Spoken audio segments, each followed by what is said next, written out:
আমি কোনো শুনছেন না।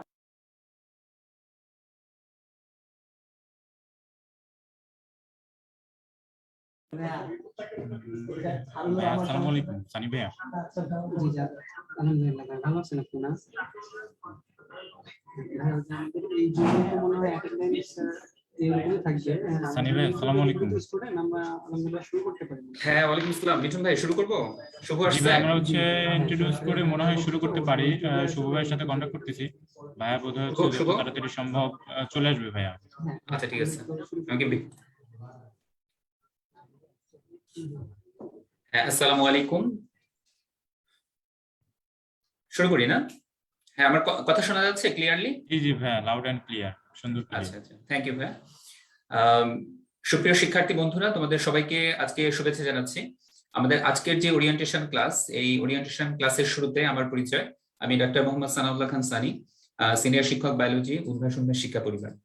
তো কথা না বাড়িয়ে আমরা যদি আজকের সেশনে চলে যাই, তো শুরুতেই যেটা বলবো সেটা হচ্ছে আমাদের আজকের যে টার্গেট পিপল, তোমরা আজকে স্টুডেন্ট যারা এসেছো, তো তাদের প্রধান যে উদ্দেশ্য সেটা হচ্ছে, তোমরা জানো যে ডেন্টালের ভর্তি পরীক্ষার ডেট হয়ে গেছে আগামী 10 সেপ্টেম্বর। তো অল্প কিছুদিন সময় বাকি আছে। আজকে দেখো যে আজকে হচ্ছে 19 আগস্ট, তাই না?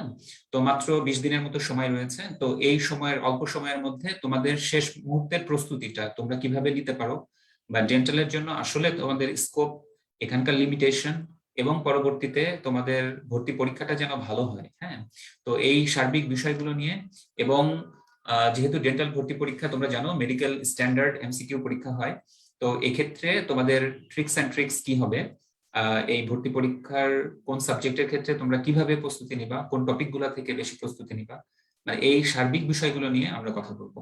তো একদম শুরুতে আমি তোমাদেরকে কিছু বিষয় নিয়ে আউটলাইন করছি। আর তোমরা জেনে অনেক বেশি খুশি হবে যে আমাদের 2016-17 সেশনের তোমাদের সবার পরিচিত মুখ এবং আমাদের প্রিয় শিক্ষক রিজভী তৌহিদ শুভ ভাইয়া, যে 2016-17 সেশনে মেডিকেল ভর্তি পরীক্ষায় প্রথম, সেও কিন্তু তোমাদের সাথে আজকের সেশনে রয়েছে। এবং ভাইয়া এবং আমরা পুরোটা সময় তোমাদের সাথে থাকবো। এবং তোমরা জানো যে এই ক্লাসটা আমাদের জুমে হচ্ছে এবং সাথে সাথে ফেসবুক লাইভে আছে। তোমাদের ফ্রেন্ডদের যাদের ডেন্টাল ভর্তি পরীক্ষা হয়তো টার্গেট করেছে, তাদেরকে জানিয়ে দাও, শেয়ার করে দাও, এবং এটা বেশি বেশি তোমাদের ফ্রেন্ডদেরকে একটু জানাও যদি তারা এই ক্লাসটা করে। আশা করি এই ওরিয়েন্টেশন ক্লাস থেকে তারা অনেক বেশি উপকৃত হতে পারবে। তো আমরা খুব বেশি গল্প করব না, আমরা খুব ফোকাসড ওয়েতে আমরা আজকের সেমিনারটা নেওয়ার চেষ্টা করব, কারণ সময় খুব অল্প। এবং যে সময়টা আছে এখানে তোমরা অলরেডি, আমরা জানি যে গত বছর যে ইন্টার ভর্তি পরীক্ষা, এখানে শুধুমাত্র মেডিকেল ভর্তি পরীক্ষাটাই হয়েছে, এবং ইন্টার পরবর্তী বিভিন্ন ভর্তি পরীক্ষাগুলো কিন্তু ডেট অলরেডি এখন দিচ্ছে। মাঝখানে অনেকদিন কিন্তু ভর্তি পরীক্ষার কোনো ডেট দিচ্ছিল না, এবং স্টুডেন্টরা মেডিকেলে যাদের চান্স হয় নাই তারা অনেক বেশি আপসেট ছিল, কারণ খুব স্বাভাবিক ব্যাপার যে খুব বেশি কম্পিটিশন হয়েছে, প্রথম দিকে একটা পরীক্ষা হয়ে গেছে অনেকদিন পর, এবং এরপরে একটা গ্যাপ চলে এসেছে। এই গ্যাপের মধ্যে অনেকেই কিন্তু আসলে প্রস্তুতির মধ্যে ছিল না, এটা সত্যি কথা, এটা আমরা অনেক স্টুডেন্টের এক্সপিরিয়েন্স থেকে জেনেছি। এবং এটাও ঠিক যে মাঝখানে যেহেতু আসলে ভর্তি পরীক্ষার রিদমটা নষ্ট হয়ে গিয়েছিল, বিভিন্ন সার্কুলার যেহেতু আসে নাই, কিন্তু এখন তোমরা যারা ডেন্টালের প্রস্তুতি নিচ্ছ, আমি বলবো যে তোমরা খুব ভালো একটা সিদ্ধান্ত নিয়েছো। কারণ হচ্ছে দেখো যে সামনে যে আমার ডেন্টাল ভর্তি পরীক্ষাটা হবে, তো এই পরীক্ষার মাধ্যমে কিন্তু তোমার পরবর্তী অ্যাডমিশনের বিভিন্ন পরীক্ষাগুলো শুরু হয়ে যাচ্ছে। তো এজন্য এখন থেকে তুমি যদি একটা পেসে থাকো, তাহলে অবশ্যই মানে ডেন্টালে তোমার অনেক ভালো করার একটা সুযোগ যেমন রয়েছে, ঠিক তেমনি ভাবে পরবর্তীতে ভার্সিটি, তোমরা জানো সেখানেও কিন্তু মেডিকেল স্ট্যান্ডার্ড এমসিকিউ রয়েছে একটা পোর্শন, সেখানেও তোমার ভালো করা সম্ভব। এখন শুরুতে যে গল্পটা বলে আমরা আমাদের ওরিয়েন্টেশনটা শুরু করব, সেটা হচ্ছে ডেন্টালের গল্প। আসলে বিষয়টা এমন হয়, আমাদের দেশে তুমি দেখবা যে সবার প্রায়োরিটি কি থাকে, ডাক্তার ইঞ্জিনিয়ার হওয়ার একটা প্রায়োরিটি থাকে, এরপরে ঢাকা ইউনিভার্সিটি সহ বিভিন্ন ইঞ্জিনিয়ারিং ইউনিভার্সিটি, কৃষি এবং আদার সরকারি ইউনিভার্সিটি গুলোতে একটা ইচ্ছা থাকে। তো এক্ষেত্রে যেটা হয় যে মেডিকেল অ্যাডমিশন প্রস্তুতি যারা নেয় তাদের জন্য কিন্তু সেকেন্ড বেস্ট অপশনটা হচ্ছে ডেন্টাল। কারণ সত্যি কথা এটা যে আসলে মেডিকেলের প্রস্তুতি যারা নেয়, হোক সেটা স্টুডেন্টের পক্ষ থেকে অথবা গার্ডিয়ানদের পক্ষ থেকে, তারা কি একটা সাদা অ্যাপ্রনের গল্প, তাই না, যে একটা স্বপ্ন ছোটবেলা থেকে দেখে আসে, ডাক্তার হওয়ার স্বপ্ন। এবং এটা দুভাবে সম্ভব। একটা তো অবশ্যই যে এমবিবিএস এর মাধ্যমে, যেটা ভর্তি পরীক্ষা হয়ে গেছে এবং তোমরা অনেকেই হয়তো সেখানে ভালো করতে পারো নাই, 1 ঘন্টার একটা পরীক্ষা, সেটা খারাপ হয়ে যেতে পারে। এটা খুব বাস্তব একটা অভিজ্ঞতা। এটা কিন্তু যত না মেধার পরীক্ষা, তার তুলনায় কিন্তু এটা অনেক বেশি স্ট্রেসের একটা পরীক্ষা। মানে স্ট্রেস কিভাবে তুমি ওভারকাম করতে পারো, ওই 1 ঘন্টায় মাথাটা কিভাবে ঠান্ডা রাখতে পারো, এটারই একটা বড় পরীক্ষা হয়ে যায়। তো যাই হোক, তো মেডিকেলে যেহেতু পরীক্ষাটাই হয়তো সেরকম আশানুরূপ হয়নি, তো এক্ষেত্রে ডাক্তার হবার দ্বিতীয় যে ধাপটা, আমরা জানি যে ডেন্টাল কলেজ এবং হচ্ছে বিভিন্ন ডেন্টাল ইউনিট, সেখানে মোটামুটি 500+ কিন্তু আমাদের সরকারি সিট রয়েছে।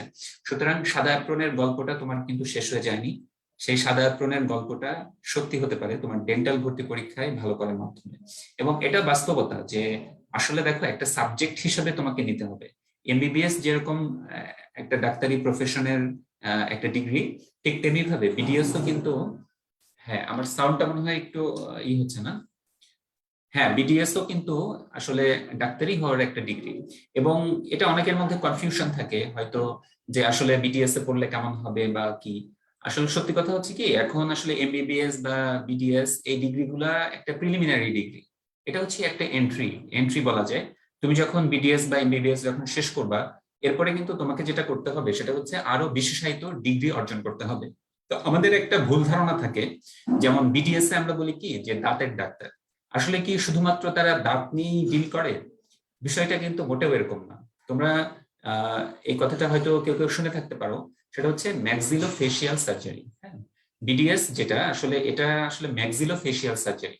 তার মানে একটু সহজভাবে যদি আমি বলি, তাহলে আমি বলবো যে এই যে এই পুরো অংশটা নিয়ে, সেটা শুধু দাঁত নয়, দাঁতের মাড়ি, উপরের চোয়াল, নিচের চোয়াল, মুখের যে বিভিন্ন সার্জারি এই ধরনের। হ্যাঁ, আমরা যে খাই, এখানে যে জয়েন্টটা থাকে সেখান থেকে শুরু করে, মানে চোখের নিচ থেকে শুরু করে একদম চোয়াল পর্যন্ত, গলা পর্যন্ত, এবং রিলেটেড অংশগুলোর বিভিন্ন সার্জারি। তাহলে এখানে কিন্তু অনেক স্কোপ রয়েছে। হ্যাঁ, এবং তোমরা শুনলে অবাক হবে যে বিটিএস, এটা যখন আমরা পোস্ট গ্রাজুয়েশন করি বাংলাদেশে, তো সেক্ষেত্রে তোমার এফসিপিএস করা যায়, আবার হচ্ছে তোমার এমএস ডিগ্রি অর্জন করা যায়। তো সেখানে কিন্তু অনেকগুলো ভাগ রয়েছে। হ্যাঁ, তো যে দেখো, আসলে সাবজেক্টটা কিন্তু অনেক ভাস্ট, এবং এখান থেকেও কিন্তু অনেক ভালো করা সম্ভব। একটা প্র্যাকটিক্যাল উদাহরণ এবং গল্প বলে আমি এই অংশটা শেষ করব। সেটা হচ্ছে যে তোমরা নিশ্চয়ই আমাদের সোহাগ ভাইয়া এবং লিটন ভাইয়াকে জানো। আমাদের উদ্ভাসন মেশ উত্তরণ এই প্রতিষ্ঠান সমূহের পরিচালক হিসাবে ওনারা দুজন রয়েছেন। তো আমাদের লিটন ভাইয়া, তারই আপন ভাই ভাইয়া, উনি কিন্তু বিটিএস থেকে পাশ করেছিলেন, এবং পরবর্তীতে ডাক্তার মিজান ভাই। এবং একটা খুবই ইন্সপায়ারিং একটা বিষয়, সেটা হচ্ছে যে বাংলাদেশে আমাদের যে বিশেষজ্ঞ ডিগ্রি রয়েছে এফসিপিএস, তো ভাইয়া হচ্ছে সবচেয়ে জুনিয়র মোস্ট এফসিপিএস। হ্যাঁ, মানে সবচেয়ে কম বয়সে উনি কিন্তু এফসিপিএস বা বিশেষায়িত যে ডিগ্রিটা, সেটা কিন্তু উনি কমপ্লিট করতে পেরেছেন। তাহলে দেখো যে আসলে তুমি যে পর্যায়েই থাকো না কেন, যে সাবজেক্টেই থাকো না কেন, তুমি ওখান থেকে যদি তুমি লেগে থাকো, এবং ভালো করার সুযোগ কিন্তু তোমার সবসময় আছে। দেখো, একদম কম বয়সে ভাইয়া এটা করে ফেলেছেন, এবং পরবর্তীতে উনি কিন্তু এখন সহকারী অধ্যাপক হিসেবে তিনি কর্মরত রয়েছেন।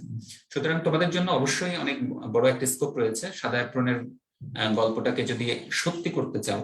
এবং আরেকটা বিষয় সেটা বলবো, সেটা হচ্ছে যে সেকেন্ড টাইমার অনেকে রয়েছিল, এবং তারা কিন্তু অনেকেই মেডিকেল ভর্তি পরীক্ষা দিয়ে এবারে কিন্তু সেকেন্ড টাইম থেকে তুলনামূলক কম চান্স পেয়েছে। হ্যাঁ, তো তোমাদের মানে লাস্ট ট্রাই, আমি বলবো যে তোমাদের জন্য এটা হবে একটা লাস্ট ট্রাই। সেটা হচ্ছে ডেন্টাল ভর্তি পরীক্ষা। এই পরীক্ষার মাধ্যমে তুমি যদি প্রথম 500-550-এর মধ্যে চলে আসতে পারো, তাহলে আলহামদুলিল্লাহ, যে ডাক্তার হওয়ার যে স্বপ্নটা তোমার ছিল, সেই স্বপ্নটা কিন্তু সত্য হয়ে ধরা দিবে তোমার জন্য। তো এটাও কিন্তু একটা বড় পাওয়া। তো এই মোটামুটি কথা। তো কথা না বাড়িয়ে আমরা বরং আমাদের আজকের সেমিনারের মেইন ফোকাসিং পয়েন্টে চলে যাই। সেটা হচ্ছে, আমরা তোমাদেরকে আজকে মেইনলি আলোচনা করার চেষ্টা করব, সেটা হচ্ছে যে ডেন্টাল ভর্তি পরীক্ষায় সাবজেক্ট ওয়াইজ প্রশ্নগুলো আসলে কিভাবে হয়, কোন টপিকগুলো থেকে হয়, কিভাবে পড়া দরকার, বা যখন প্রশ্ন চলে আসে মাথাটা কিভাবে ঠান্ডা রাখবো, যাতে করে প্রস্তুতিতেও সবার কাছাকাছি থাকে, কিন্তু কেউ ভর্তি পরীক্ষায় গিয়ে ফাটাই দেয়। এটা আমরা বলি না যে ভর্তি পরীক্ষায় গিয়ে খুব ভালো করে। তো এই ট্রিক্সটা কি, আসলে ঠান্ডা মাথা রাখায় কিভাবে করা যায়?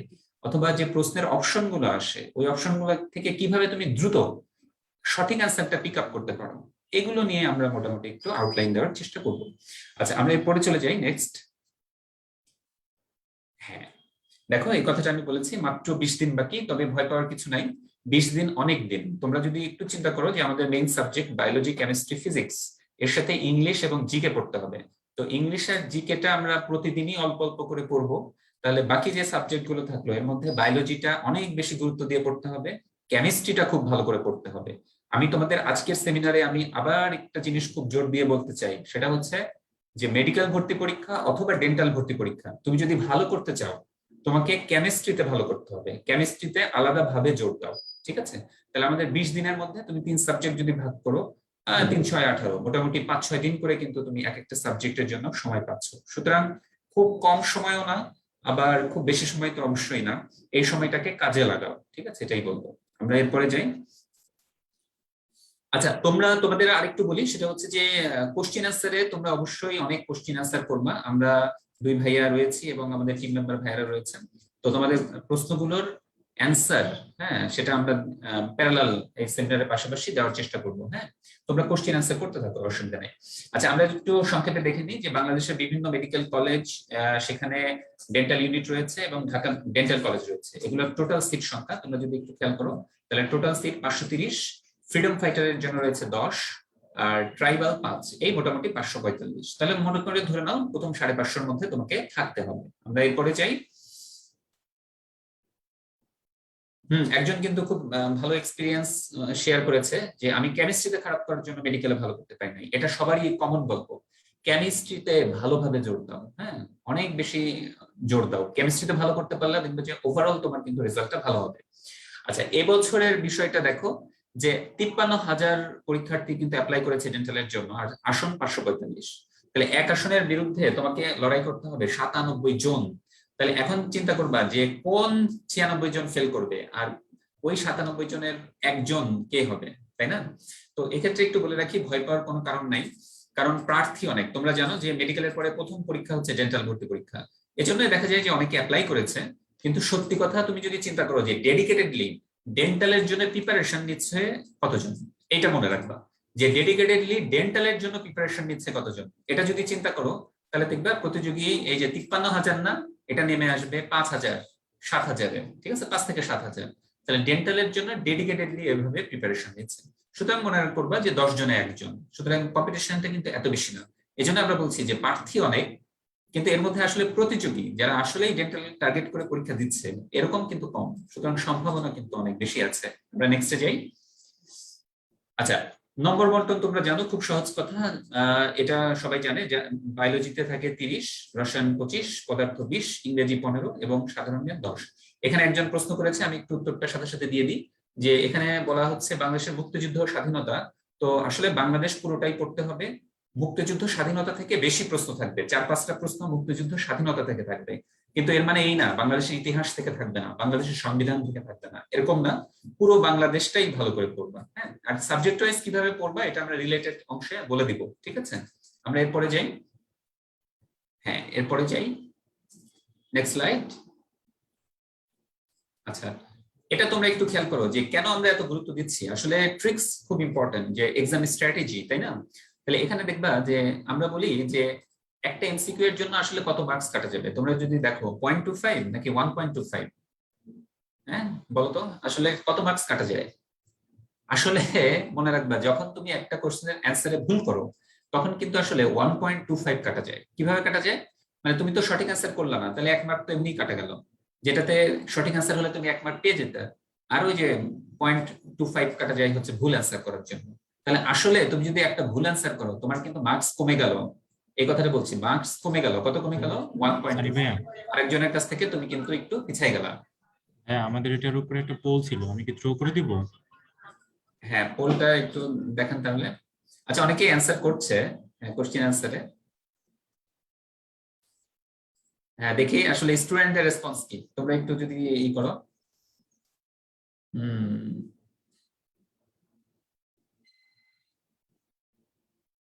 ঠিক আছে, আমি পোলটা ইন্ট করে দিলাম।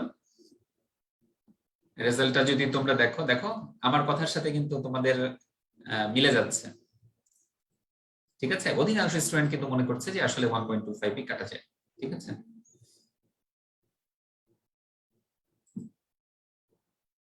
আচ্ছা এরপরে আমরা যাই। সুতরাং খুব সাবধানতার সাথে তোমাদের কিন্তু অ্যান্সার করতে হবে। ঠিক আছে, আচ্ছা এখানে আমি একটু বলে রাখি যে কোনগুলো অ্যান্সার করবা। আমরা রিলেটেড অংশে রিলেটেড আলোচনা করি। সেটা হচ্ছে যে প্রশ্নগুলা মনে রাখবা যে অপশনগুলো এবিসিডি 4টা অপশন রয়েছে। এই 4টা অপশনের মধ্যে যদি এমন হয় যে কোনো প্রশ্নের উত্তর তোমার 50-50 মনে হচ্ছে যে অপশন এ অথবা বি, বুঝতে পারছো? তাহলে অপশন এ কতগুলো দাগাবা, আমি আসছি। অপশন এ অথবা বি এরকম যদি হয়, এই ধরনের প্রশ্ন অবশ্যই অ্যান্সার করবা। কারণ তোমার এখানে মানে মোটামুটি ধরে নাও যে 70% চান্স, 50-70% চান্স যে এখানে একটা অ্যান্সার করলে হয়ে যাবে। কিন্তু যে প্রশ্নে তুমি কোনো অপশনই বুঝতে পারছো না, যে এখানে আসলে আমার একদমই জানা নাই, সে ধরনের প্রশ্ন কিন্তু অ্যান্সার করা যাবে না। তাহলে কতগুলো অ্যান্সার করতে হবে সেটা আমি আসছি। এই স্লাইডটা তোমরা যদি দেখো যে সর্বোচ্চ স্কোর ছিল কিন্তু 292, তাই না? এসএসসি এইচএসসি সেখানে তোমার হচ্ছে 200 মার্ক, আর এখানে ভর্তি পরীক্ষায় 92.5, আর সর্বনিম্ন ছিল 75.75। তাহলে মোটামুটি দেখো তোমাকে কিন্তু কারেক্ট করতে হবে মোটামুটি ধরে নাও 80 থেকে 82টা, কারণ যে কিছু নেগেটিভ মার্কিং হবে। সুতরাং কতগুলো দাগাবা? আমি বলবো কখনোই 90 এর কম দাগাবা না, বুঝতে পারছো? কখনোই 90 এর কম দাগাবো না। 90 এর কম দাগায় অনেকের কনফিডেন্স এরকম থাকে যে ভাইয়া আমি 85টা দাগাইছি, 85টাই কারেক্ট, পরে ভর্তি পরীক্ষায় গিয়ে দেখা গেল 70 পাইছে, 70 পাইছে। এটাই হয় আসলে। তুমি পরীক্ষার হলে কি দাগাইতে গিয়ে কি দাগাইছো, কোশ্চেনের অ্যান্সার স্যার কোনটা নিচ্ছে, এটা আমি আসবো, আমি যখন একটু পরে অ্যানালাইসিস দেখাবো তখন তোমাদেরকে দেখাবো স্যার কোশ্চেনের অ্যান্সারটা কোনটা নিচ্ছে, এটাও কিন্তু একটা বিষয়। সুতরাং তুমি একদম শিওর হয়ে 80টা দাগাইছো মানে 80 পেয়ে যাবা, এটা কখনোই চিন্তা করবে না, 5 মার্ক মাইনাস চিন্তা করে রাখো। সুতরাং আমি বলবো যে কতগুলো দাগাবা, অবশ্যই 90 এর বেশি দাগাবা। কোনগুলো দাগাবা? যেগুলো জানো সেগুলো তো অবশ্যই দাগাবা, যেগুলো 50-50 সেগুলোও দাগাবা, আর যেগুলোর অপশন একদমই একদমই জানা নাই সেগুলো দাগাবা না। আচ্ছা একজন বলছে ভাইয়া আমি 95 দাগায় বাস খাইছি মেডিকেলে। আচ্ছা সেটা হচ্ছে যে তুমি হয়তো আন্দাজে বেশি দাগাইছো, সেটা হতে পারে। তোমার তো কখনো থাকতে হবে, তাই না? তাইলে মোটামুটি 90-90-র উপরে না দাগাইলে আসলে ওই যে 80-র উপরে পাওয়া কঠিন, বুঝতে পারছো? তাহলে 90 একটা সেফ জোন, এর কমে দাগালে একটু কঠিন হয়ে যায়। ঠিক আছে, এভারেজ কথা যদি আমি বলি। আচ্ছা আমরা এরপরে যাই। আচ্ছা এটা আমরা আসবো, এটা আমরা স্লাইডের শেষে দেখাবো তোমাদের। সেটা হচ্ছে যে তোমাদের যে ভর্তি পরীক্ষাটা হবে সেই পরীক্ষার আগে আমাদের যে উন্মেষের পক্ষ থেকে তোমাদের কিছু মডেল টেস্ট নেওয়া হচ্ছে। তো এই মডেল টেস্টের জন্য তোমরা যেখানে যাবা সেটা হচ্ছে আমাদের এই সাইটে। আমি একটু এখনই দেখিয়ে দিতে পারি, আমি মিনিমাইজ করে দেখালেই হবে না।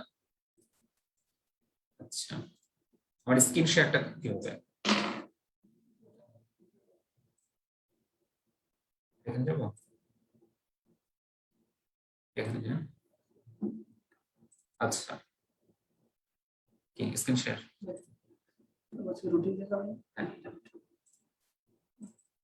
আচ্ছা তোমরা ওই সাইটে যদি যাও তাহলে দেখো এরকম আমাদের সাইট, এই সাইটটা তুমি একটু দেখতে পারো। এখানে শুরুতেই গেলে এই যে ডেন্টাল এক্সক্লুসিভ মডেল টেস্ট 2020, আমি এখানে যদি একটু ক্লিক করি তাহলে দেখবা এখানে তোমাদের জন্য কিছু কথা বলা আছে, এবং শেষে আমাদের জন্য এই কোর্স বিবরণী তোমরা একটু দেখো। আমাদের এখানে এরকম সাবজেক্ট ফাইনাল, হ্যাঁ প্রশ্ন bank solution, final model test, medical প্রশ্ন ব্যাংক সলিউশন ক্লাস হবে, এবং একটা সমাপনী ক্লাস হবে তোমাদের টোটাল আউটলাইন দিয়ে। এবং বাসায় প্র্যাকটিসের জন্য তোমাদের 10 সেট প্রশ্ন দেওয়া হবে, এবং সবাইকে বলবো যে অবশ্যই বাসায় প্র্যাকটিস করবা। কারণ দেখো এখন মহামারীর মধ্যে তোমার কিন্তু ফিজিক্যালি পরীক্ষা দেওয়ার সুযোগ নাই। এই জন্য বাসার পরীক্ষাগুলা কখন দিবা? একদম সকাল 10টায়। ভর্তি পরীক্ষা যে টাইমে হবে সেই টাইমে দিবা। 10টা পরীক্ষা 10টা সকাল 10টায় দিবা। তাহলে হবে কি তোমার একটা প্র্যাকটিস হবে, বুঝতে পারছো? তাহলে ব্রেন কিন্তু ওভাবে তোমাকে সেট করে রাখবে।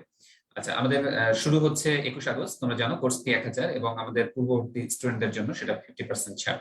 আচ্ছা এখানে গিয়ে তুমি রুটিন ডাউনলোড করতে পারো। আমরা যদি রুটিনে যাই তাহলে আমি তোমাদেরকে এখন একটু দেখাই। এই যে দেখো তোমাদের এখানে রুটিন আমাদের 21 তারিখ থেকে শুরু করে একদম 7 তারিখ পর্যন্ত এটা চলবে, এবং 100 মার্কের পরীক্ষা হবে একদম মেডিকেল ডেন্টাল স্ট্যান্ডার্ড। ঠিক আছে, এটা আমি দেখালাম। আচ্ছা এরপরে আচ্ছা আমি মনে হয় হয়ে গেছি না, ক্লোজ হয়ে গেছি। আচ্ছা এখানে যাবো, আমি কি আবার যাবো? Share screen. আচ্ছা, এখানে এখানে যাবো। স্লাইড হুম হুম হুম। না না না, এই যে রুটিন রুটিন।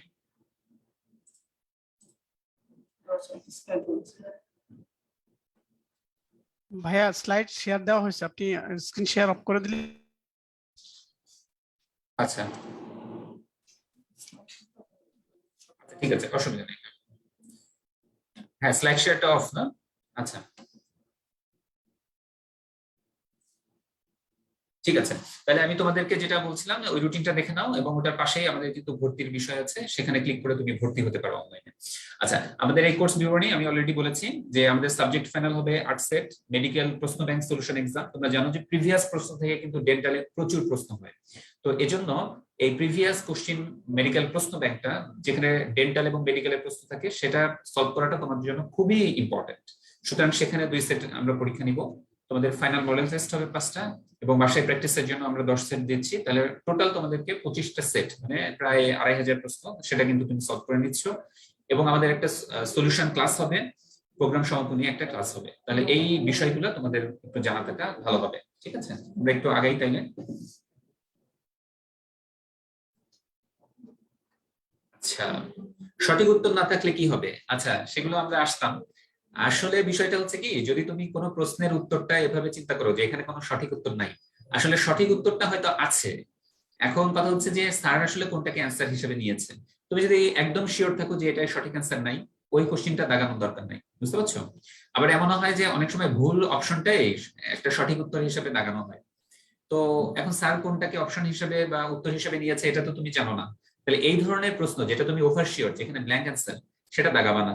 এটাই হবে আমাদের সাজেশন, ঠিক আছে? আচ্ছা, এটা তোমাদের বলেছি যে বাসায় প্র্যাকটিসটা খুব বেশি ইম্পর্টেন্ট, কারণ বাসায় প্র্যাকটিস যদি করো তাহলে যেটা হবে ফিজিক্যাল এক্সাম দেওয়ার মতো তোমার হবে। 10টা পরীক্ষা তুমি বাসায় বসে বসে দিবা, এবং আমি বলবো বেটার তুমি সকাল 10টায় দাও, তাহলে ওই প্র্যাকটিসটা তোমার জন্য হবে, ঠিক আছে? আর তোমরা জানো যে ইউনিক প্রশ্ন সেট আমরা শুধুমাত্র এটা দিয়ে থাকি। ইউনিক প্রশ্ন সেটে তুমি মেডিকেল এবং ডেন্টালের ভর্তি পরীক্ষা কিন্তু এভাবে হবে, ঠিক আছে? একই প্রশ্নের 2টা উত্তর কি করব? আচ্ছা, একই কথা, 2টা উত্তর অ্যান্সার করা যাবে না, ঠিক আছে? 2টো উত্তর অ্যান্সার করা যাবে না, তোমার অবশ্যই যে কোনো একটা অ্যান্সার করতে হবে, কারণ অবশ্যই স্যারেরা কিন্তু 2টা অ্যান্সার নেয় না। এখন তুমি কোনটা অ্যান্সার করবা, যেটা তুলনামূলক বেশি ভালো মনে হচ্ছে যে এই অ্যান্সারটা বেশি কারেক্ট, সেটা অ্যান্সার করবা।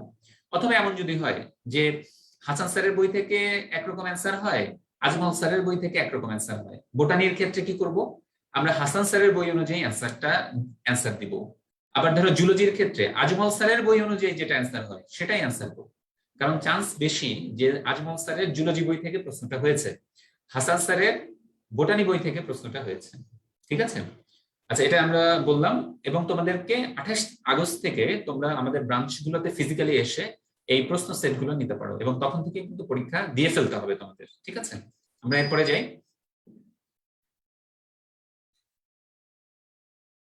আচ্ছা, তো তোমাদের এখন হচ্ছে যে শেষ মুহূর্তের কেন আমরা এরকম মডেল টেস্ট নিচ্ছি। হ্যাঁ, আচ্ছা, আমাদের সাথে কি শুভ জয়েন করেছো? হ্যালো শুভ। আমি শুনতে পাচ্ছি, আমি শুরু থেকে আছি। আচ্ছা, ঠিক আছে, তো আমি অনেকক্ষণ কথা বললাম। আমি এই মুহূর্তে একটু ডেকে নিব আমাদের মেডিকেল ভর্তি পরীক্ষা 16-17 সেশনে জাতীয়বেধায় প্রথম বিজবিত হচ্ছে শুভ ভাইয়াকে। তো শুভ যদি এখান থেকে একটু কন্টিনিউ করো। হ্যাঁ, তোমার একটু অপিনিয়ন দাও যে আসলে এখন মডেল টেস্ট বা ওদের জন্য প্রস্তুতির জন্য সার্বিকভাবে তুমি একটু ব্রিফিং করো ওদেরকে। হ্যাঁ, থ্যাংক ইউ ভাই। বাচ্চারা কেমন আছো? ধরে নিচ্ছি ভালো আছো তোমরা সবাই। পরীক্ষার সময় চলে আসছে, এখন একটু নড়ে চড়ে বসতে হবে। ভাই আমাকে ঠিকঠাক শোনা যাচ্ছে তো? হ্যাঁ, আরেকটু জোরে বলো শুভ, আরেকটু জোরে বলো। ফাইন। তো আচ্ছা, তো এখন হচ্ছে মডেল টেস্ট তোমরা কেন দিবা? দেখো, পরীক্ষার কোনো বিকল্প নাই, বুঝছো? এখন ধরো দীর্ঘ সময় তুমি পরীক্ষা থেকে বাইরে, তোমার প্রথম পরীক্ষাটা যদি হয় ডেন্টাল ভর্তি পরীক্ষা। না না না, ওপেন আছে। সানি ভাই, আপনার কথাগুলো শোনা যাচ্ছে, মিউট করলে কোথায় বেটার হবে? হ্যাঁ রাইট। তো তোমার হচ্ছে এখন প্রিপারেশন জন্য পরীক্ষাটা খুব দরকার, আমার মতে তাই মনে হয়। ধরো তুমি যদি হুট করে ডেন্টাল ভর্তি পরীক্ষা দিতে বসো, তাহলে যেটা হবে যে মানে অনভ্যস্ততা একটা ব্যাপার, তাই না? অনেকদিন ক্রিকেট খেলা বাইরে থাকলে প্লেয়াররা দেখবা প্রথম দিন মাঠে নেমে ভালো পারফর্ম করতে পারে না। তো তোমাদের ক্ষেত্রে এমনই হতে পারে। শুভ, মনে হয় একটু ভিডিওতে আসতে পারো। আমি তো ভিডিওতে আসছি ভাই, দেখতে দেখতে পাচ্ছেন? ও আচ্ছা আচ্ছা আচ্ছা, আমি দেখতে পাচ্ছি না। আচ্ছা, শুভ ভাইয়া কোথায় পড়েন আপনি? আমি এখনো পড়ি ঢাকা মেডিকেল কলেজে 5ম বর্ষে। কেমন? তো আমার মনে হয় এই কি বলে ভর্তি এই পরীক্ষাগুলো তোমাদের জন্য অনেক ভালো হবে আর কি। আর ধরো একটা রুটিন খুব দরকার, এই সময় পড়ার জন্য একটা প্রেরণা খুব দরকার। তুমি যদি বসে থাকো, এই যে ভাইয়া বলছে 20 দিন সময় আছে, তাহলে 20 দিন তো আছেই, আচ্ছা চাইতে থাকুক, আমিও কচ্ছপের গতিতে পড়তে থাকি, তাহলে কিন্তু ভেজাল দেখবা শেষে যে কিছু ঠিকঠাক মতো শেষ করতে পারতেছো না। তোমাদের মডেল টেস্টের রুটিন গুলো কিন্তু এমন ভাবে দেওয়া হয়েছে যেন তুমি ঠিক টাইমে ঠিকভাবে সবকিছু শেষ করতে পারো। তুমি ওই রুটিন ধরে ধরে প্ল্যান করে করে আগাবা, বুঝছো? ধরো যেদিন তোমার হচ্ছে পেপার ফাইনালটা আছে, সেদিন তুমি সেদিনের আগেই হচ্ছে তুমি সেই পেপারটা কমপ্লিট করবা। আমি যদি তোমার মেইন 6টা বই ধরি, তো তুমি যদি ধরো 20 দিন সময়ের মধ্যে তোমার হাতে 3 দিন তুমি রেখে দাও বা 4 দিন রেখে দাও, 16 দিনের মধ্যে তুমি যদি শেষ করতে চাও, তাই না? তাহলে ধরো তুমি কিসে কি বলে জুলজিতে সময় দিলা 3 দিন, বটানিতে 3 দিন, 6 দিন হয়ে গেল, তাই না? এবার কেমিস্ট্রিতেও তুমি ধরো 3 দিন দিলা, 12 দিন হয়ে গেল। আর হচ্ছে 2 দিন হচ্ছে ফিজিক্সে দিলাম, এই হচ্ছে 16 দিন তোমার হয়ে গেল। আর 2 দিন ধরে রাখলা তুমি হচ্ছে তোমার জিকে ইংলিশের জন্য। আর একদিন তো তোমার পরীক্ষার আগের দিন, সেদিন তো পড়া রাখার কোনো যৌক্তিকতাই নাই। তো আমরা যদি বলি আর কি এই সময়টা তুমি যদি ভাগ করতে চাও, এর থেকে ভালো বেটার অপশন হচ্ছে যে তুমি রুটিনের সাথে আগাও। রুটিনে যেদিন যে পরীক্ষা আছে ওইটুকু শেষ করার চেষ্টা করো, দেখবা যে তোমার প্রিপারেশনটা তোমার ভালো হচ্ছে, গোছানো হচ্ছে, এবড়ো থেবড়ো হচ্ছে না, সবকিছু পড়ে যাচ্ছ। আমার এরকম হতো যখন আমি কোনো একটা টপিক বাদ দিয়ে পরীক্ষা দিতে যাইতাম, আমার কনফিডেন্স অনেক লো থাকতো।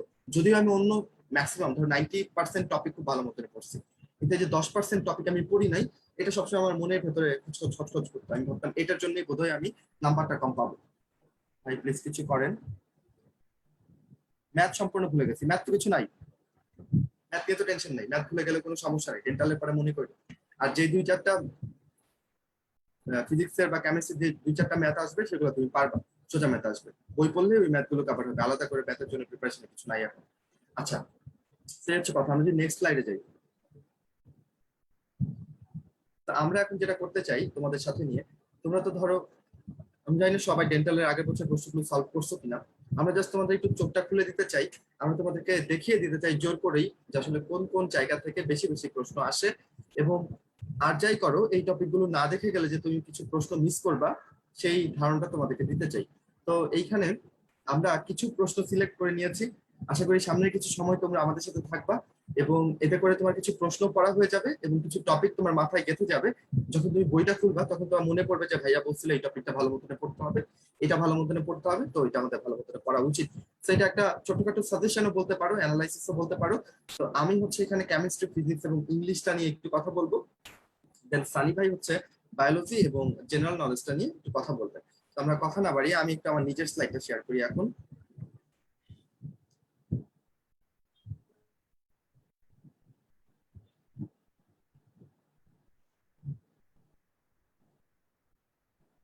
একটু অপেক্ষা করুন।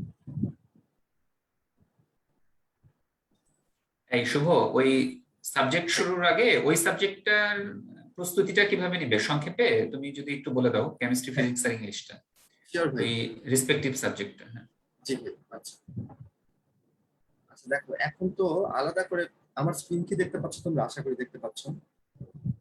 জাস্ট আ সেকেন্ড।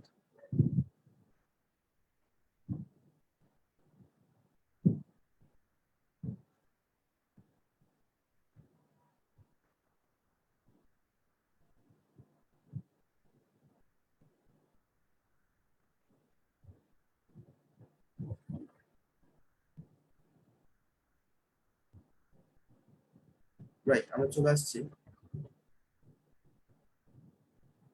So, আমি যদি একটু রসায়নের প্রশ্ন দেখি, রসায়নে আমরা 20-25টা প্রশ্ন দেখবো। চলো আমরা দেখি যে এইখানে পাশে কিন্তু তোমরা দেখতে পাচ্ছ কিনা যে কোন বছর কোন প্রশ্নটা আসছে, সেটা কিন্তু লিখাও আছে। তো তুমি মোটামুটি একটা ধারণা অর্জন করতে পারবে। এখানে আমরা একদম সিরিয়ালি যাচ্ছি, চ্যাপ্টার ওয়াইজ। দেখো, বুলেট প্রিপেয়ার তৈরিতে কোন কাজ ব্যবহৃত হয়? দেখো, পাইরেক্স হচ্ছে সব থেকে শক্ত ধরনের কাজ, তো শক্ত কাজটা এখানে দরকার, তো অ্যান্সার হবে এখানে পাইরেক্স কাজ। আন্তর্জাতিকভাবে স্বীকৃত হেজার্ড সিম্বলের সংখ্যা কত? অ্যান্সার হচ্ছে 10টা। আচ্ছা, তো তোমার বইতে কিন্তু আরো বেশি হেজার্ড সংখ্যা দেওয়া আছে, কিন্তু আন্তর্জাতিকভাবে স্বীকৃত কিন্তু 10টা। আচ্ছা, ভাই যেটা বললো যে কিভাবে পড়বা সেটা নিয়ে যদি একটু বলে নিই।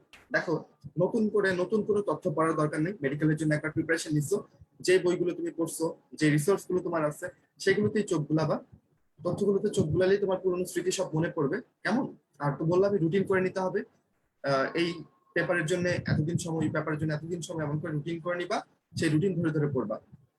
যেগুলো একটু কম বুঝতে পারো বা যেটা তোমার একটু ল্যাকিংস আছে, কেমন ল্যাকিংসটা ধরো তুমি নিজে নিজে উত্তরিত হইতে পারবা, তুমি পড়ে ফেললে তোমার ল্যাকিংস চলে যাবে, ফাইন, ওইটা একটু দেখে ফেলো, পড়ে ফেলো। আবার কিছু জিনিস আছে তুমি টোটালি বুঝো না, প্রশ্ন হয়তো এখান থেকে কম আসে, মানে লেস ইম্পর্টেন্ট টপিক, প্রশ্ন আসে না, কিন্তু তুমি খামোখা এটা নিয়ে প্যানিক হইতেছো যে হ্যাঁ হ্যাঁ এটা কি হবে, এটা কি হবে, এইটা করতে যে তুমি অনেক সময় নষ্ট করতেছো, আসল জিনিসগুলো পড়তেছো না, এমন যেন না হয়। ইংলিশের একটা প্রশ্ন তুমি দেখলা যে তোমার বইতে একরকম লেখা, আরেকটা বইতে আরেক রকমের লেখা, তুমি এটা নিয়ে খুব ঘাটাঘাটি করতেছো যে এটা সঠিক উত্তর কি হবে, ঘন্টার পর ঘন্টা এটার পেছনে সময় ব্যয় করতেছো, এইটা মোটেও যৌক্তিক না।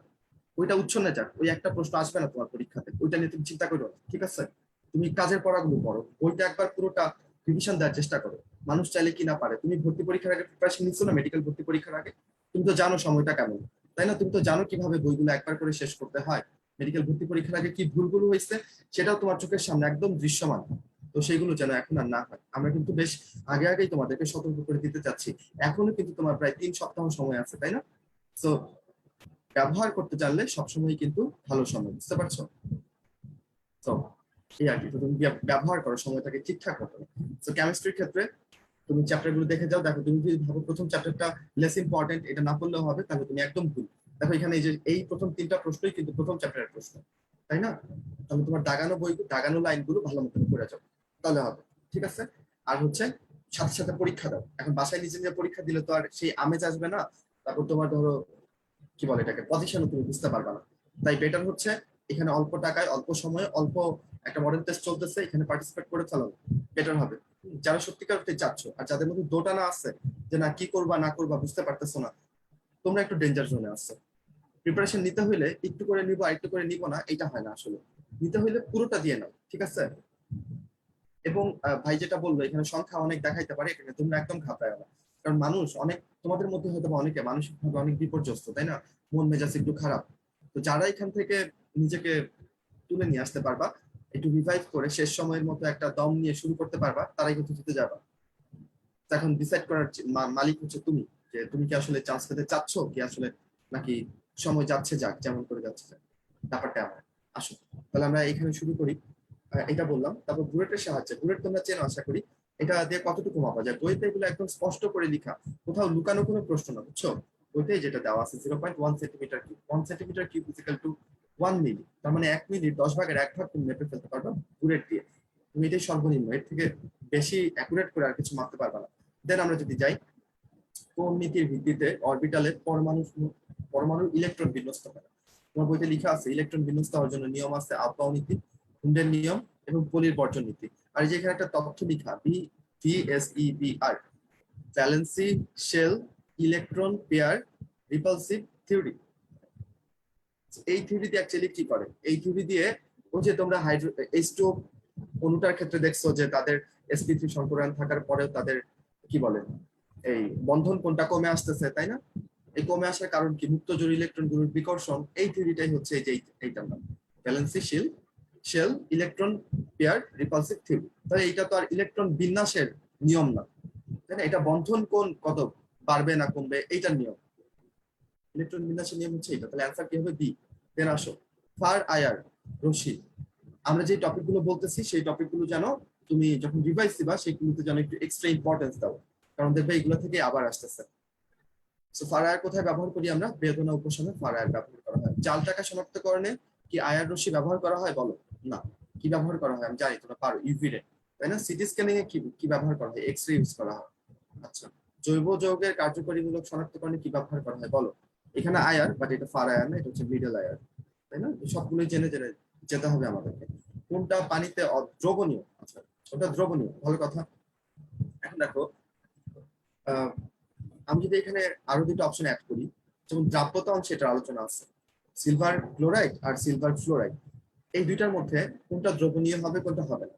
দেখো আমরা ফাতানের থিওরি করছি, তাই না? ফাতানের থিওরিতে বলা হচ্ছে যে অ্যানায়নের আকার যত বড় হবে, ক্যাটায়নের আকার যত ক্ষুদ্র হবে, তার পোলারায়ন তত বেশি হবে।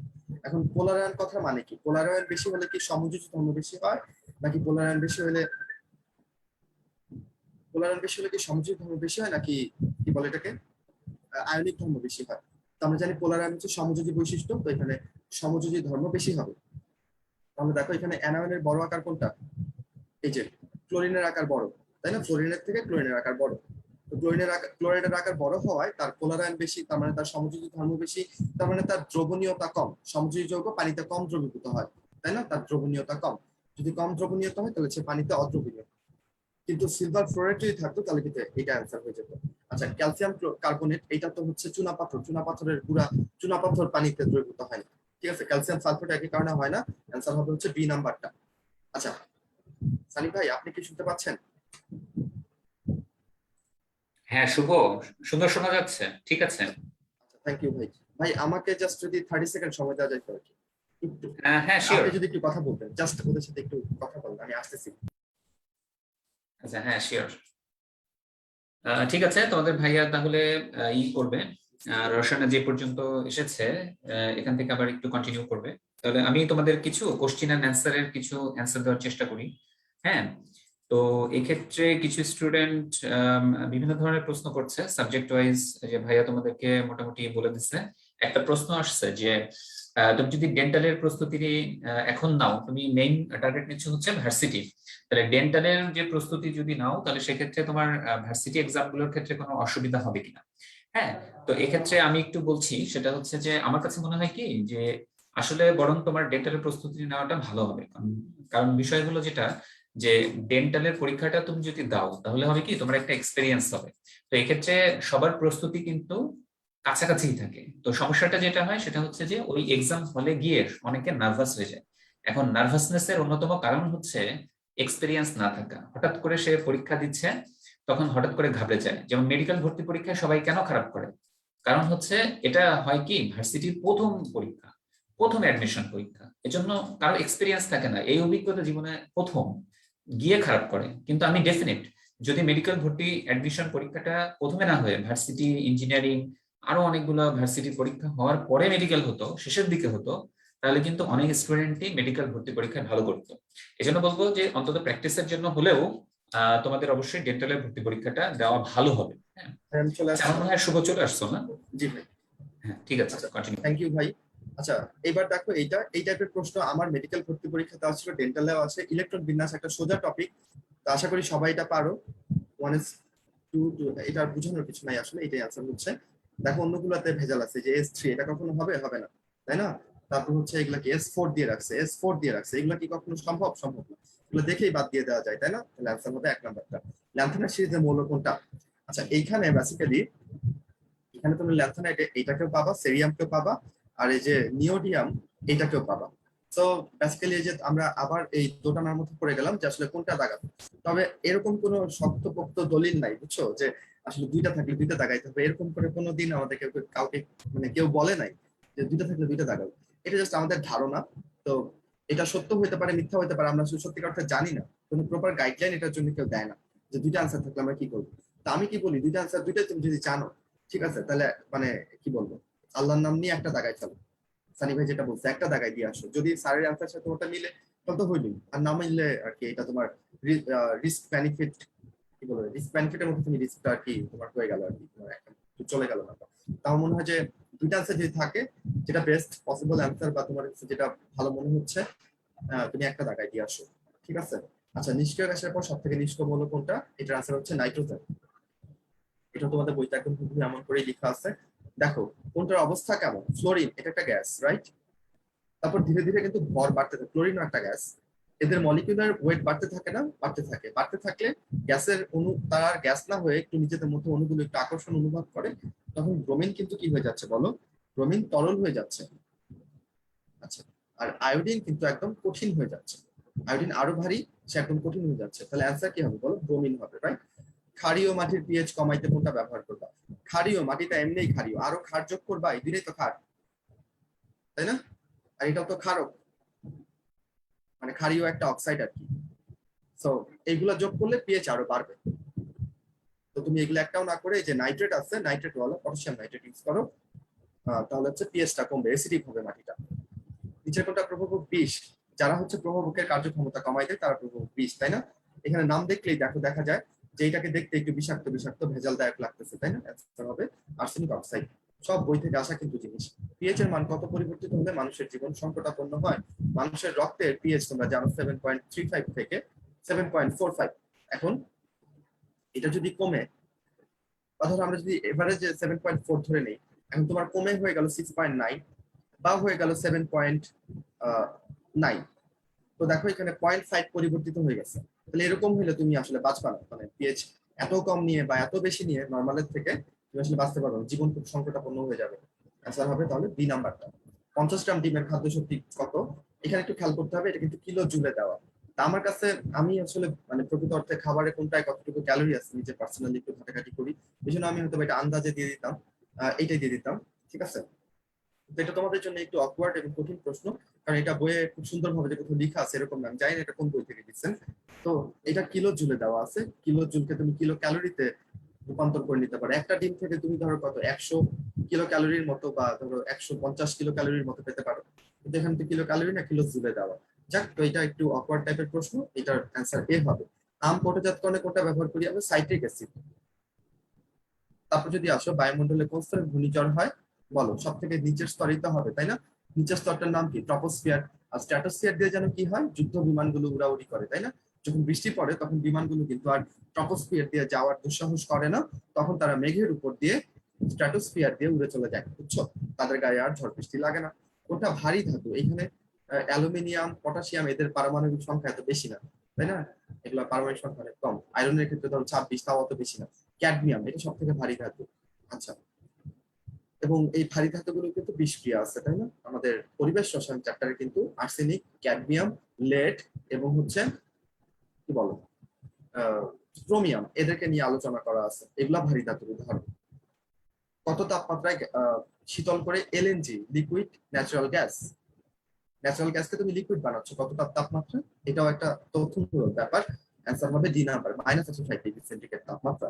অ্যাসিড রেইন, দেখো একদম একটা হট টপিক, এটা খুব ইম্পর্টেন্ট। অ্যাসিড রেইনের জন্য পরীক্ষা এভাবে না থেকে এমন ভাবে থাকতে পারে, কোন অক্সাইডটা অ্যাসিড রেইনের জন্য দায়ী না?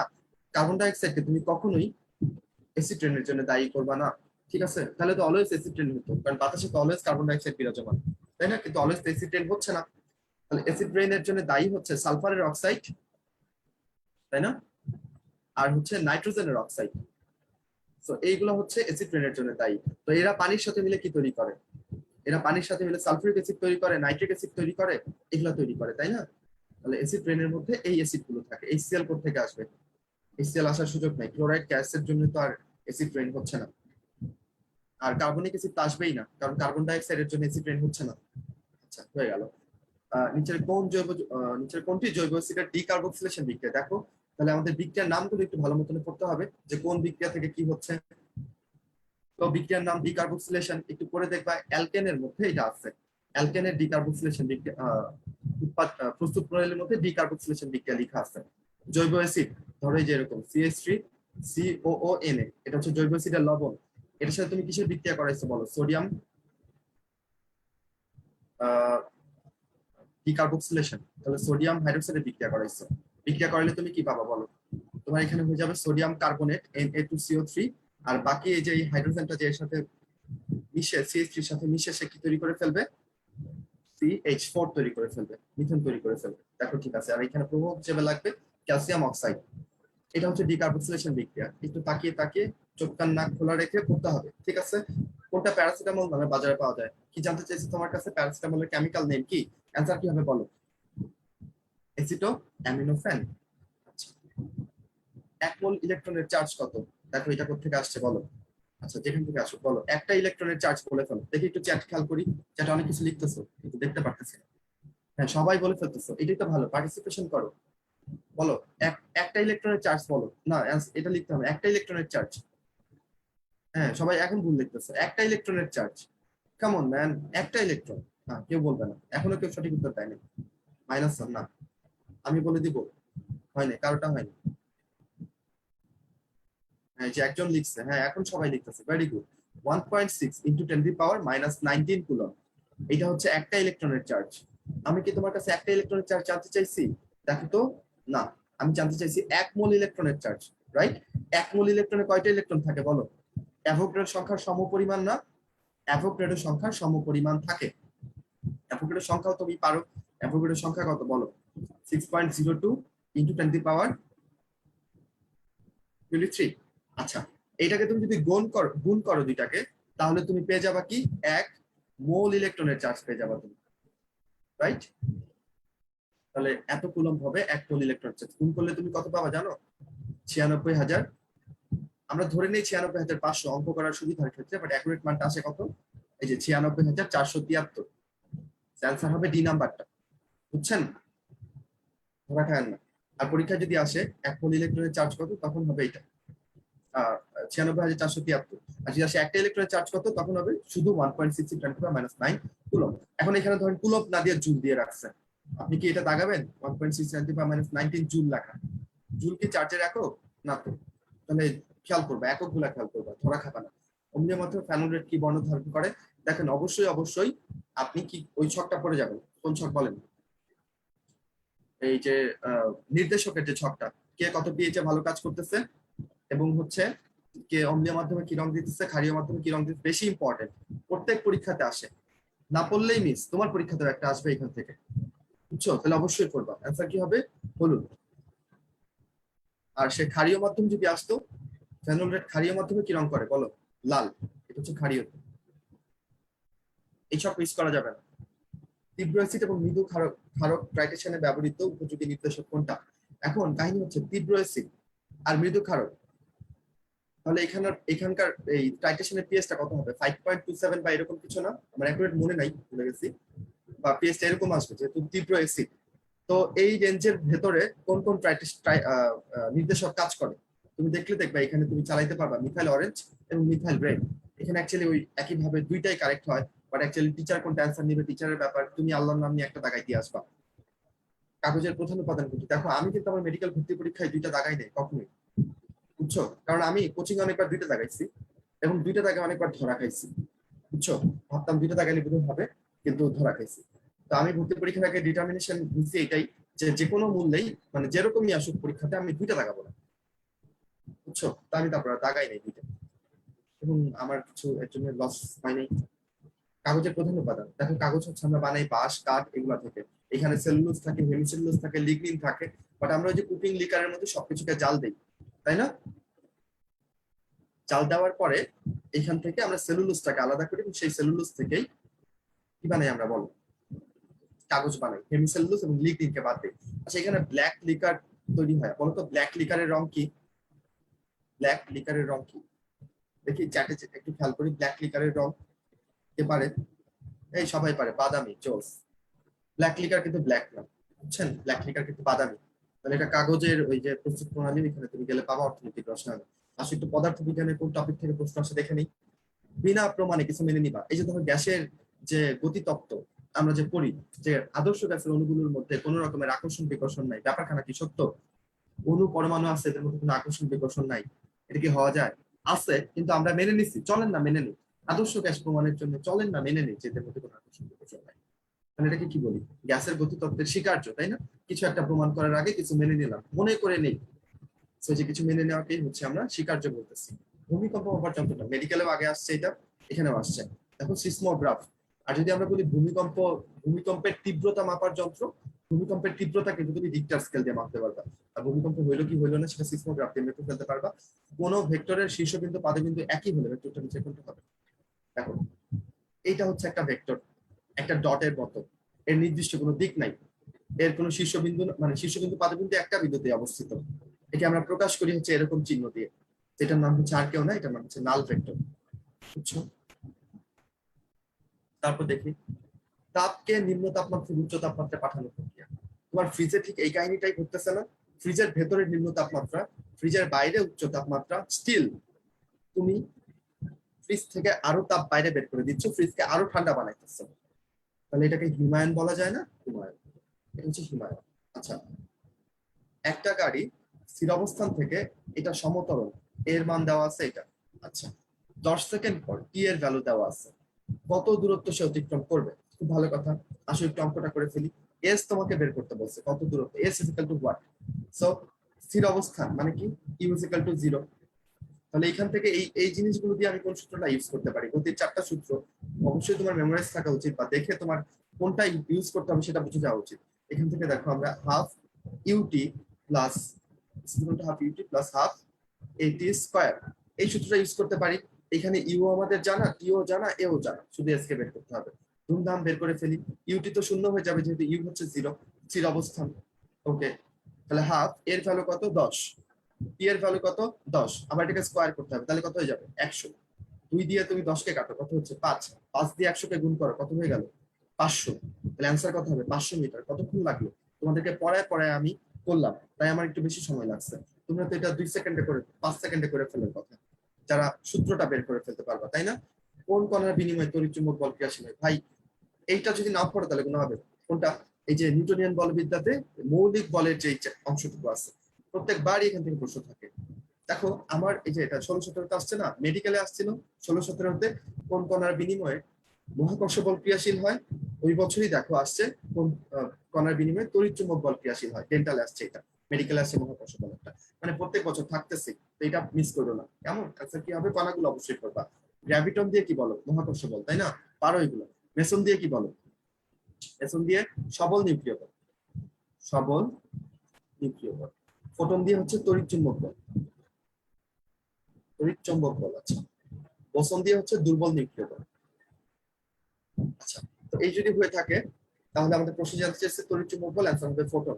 ডান। তারপর আগাই। একটা ব্যক্তি লিফটে দাঁড়ায় আছে, খুব ভালো কথা, জি ত্বরণে নিচের দিকে নামতেছে। আচ্ছা বলুন, লিফট নিচের দিকে নামলে ওজন বের করার সূত্রটা কি?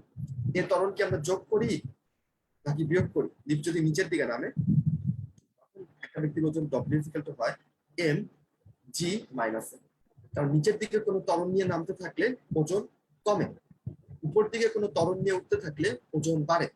বুঝছো? তো নিচের দিকে নামতেছে বলছে, তাহলে আমাদের এই সূত্রটা হবে। নরমাল ওজন তার এম জি, যেহেতু নিচের দিকে নামতেছে তার হচ্ছে ওজন হবে এম জি মাইনাস। এখন এখানে এ ইকুয়াল টু কি বলে দিচ্ছে? এ হচ্ছে লিফটের ত্বরণ, লিফটের ত্বরণ কত বলে দিচ্ছে? জি ত্বরণ। তাহলে এ ইকুয়াল টু যদি জি হয়, তাহলে এই সমীকরণে তুমি এ ইকুয়াল টু জি বসাও, তাহলে জি মাইনাস জি হয়ে যাইতেছে। জি মাইনাস জি হইলে ভাই ডব্লিউ ইকুয়াল টু কি হবে? জিরো হবে না রে? জিরো হইলে মানুষটা তার ওজন কত হবে? ওজনহীন অনুভব করবে না? বুঝি না ব্যাপারটা? আসলে 100 কেজি ভরের একটা পাথর, খুব ভালো কথা, এম দেওয়া আছে। আমার এটাকে ট্রেনের একটা বেগ ভি দেওয়া আছে, বের করতে বলছে ক্ষমতা পি ইজ ইকুয়াল টু ভাব। এই প্রশ্নটা আমি আমার কলেজ জীবনে এই প্রশ্নটা পেয়ে প্রথম মানে ফার্স্ট ইয়ারে একদম ঘাপে গেছিলাম। এই কি অদ্ভুত, ভর দেওয়া, বেগ দেওয়া, ক্ষমতা কেমনে বের করবে? আসেন দেখি ক্ষমতা কিভাবে বের করা যায়। আপনি জানেন P is equal to W by T, জানো না তোমরা? অবশ্যই জানো। ডব্লিউ ইজ ইকুয়াল টু লেখা যায় এফ এস, তাহলে এস বাই টি কে আমরা কি লিখতে পারি? সরণকে তুমি সময় দিয়ে ভাগ করতেছো, কি দাঁড়াচ্ছে বলো? ভি দাঁড়াচ্ছে না, বেগ। তাহলে P is equal two F V, এরকম একটা সূত্র আমি পেয়ে গেলাম। এখন বলবা ভাই এখানে তো ভি আছে বুঝলাম, এফ কই? আরে এফ বের করা কি কোনো ব্যাপার? বলো, ভর দেওয়া আছে। তাহলে এবার এটাকে তুমি যদি, তুমি জানো F is equal to M G লেখা যায়, তাই না? বস্তুটার ওজনই হচ্ছে এখানকার বল, তাহলে কত হবে তার বস্তুর ওজন কত হবে বলো? তাহলে এটাকে লেখা যায় হচ্ছে এম জি ভি, তাই না? এম হচ্ছে কত তার? 100 কেজি, ভি কত? 0.1, আর জি কত? 9.8। তাহলে বলো 0.1 দিয়ে তুমি যদি 100 কে গুণ করো হচ্ছে 10, 10 ইন্টু 9.8 কত দাঁড়াচ্ছে বলো? 98। অ্যান্সার কি হবে? 98 ওয়াট, তাই না? আচ্ছা অবশ্যই যারা আমার সাথে আসো এবং নিজে নিজে পারতেছো জিনিসগুলা, তারা একটু শক্তিশালী অনুভব করো, তার মানে তোমার পুরনো পড়া সবকিছু ভুলে যাও নাই তুমি, তোমার ভালোই মনে আসছে, তাই না? এখন খালি আরেকটু পরিচর্যার দরকার, আরেকটু মনে করা দরকার। আচ্ছা, আর যারা হচ্ছে মনে হচ্ছে যারা কিচ্ছু আমার মনে পড়তেছে না, ভাইয়া বলার পরে মনে পড়তেছে না, তাদেরকে চান্স পাইতে হলে এখন থেকে, একদম আজকে রাত থেকে হাড় ভাঙা খাটুনি খাটতে হবে, শুরু করে দাও, সবকিছু পসিবল।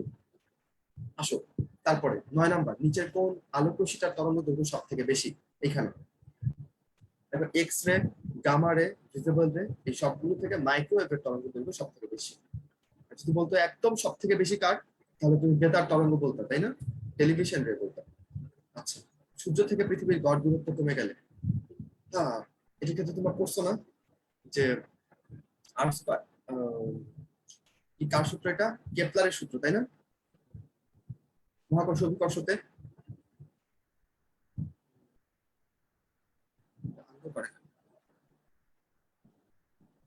আচ্ছা, তো ধরো এখানে সূত্রটা আছে আর এখানে পৃথিবী আছে, তাই না?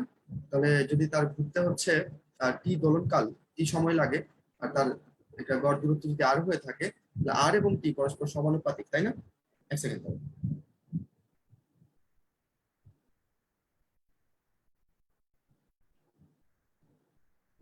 সানি ভাই, সানি ভাই আপনি কি আছেন? হ্যাঁ ভাই আছে, ভাই আছে। আচ্ছা আমার হচ্ছে সানি ভাই, আমার আবার একটু 30 সেকেন্ড লাগবে। আচ্ছা আচ্ছা, ঠিক আছে ভাই। হুম হুম।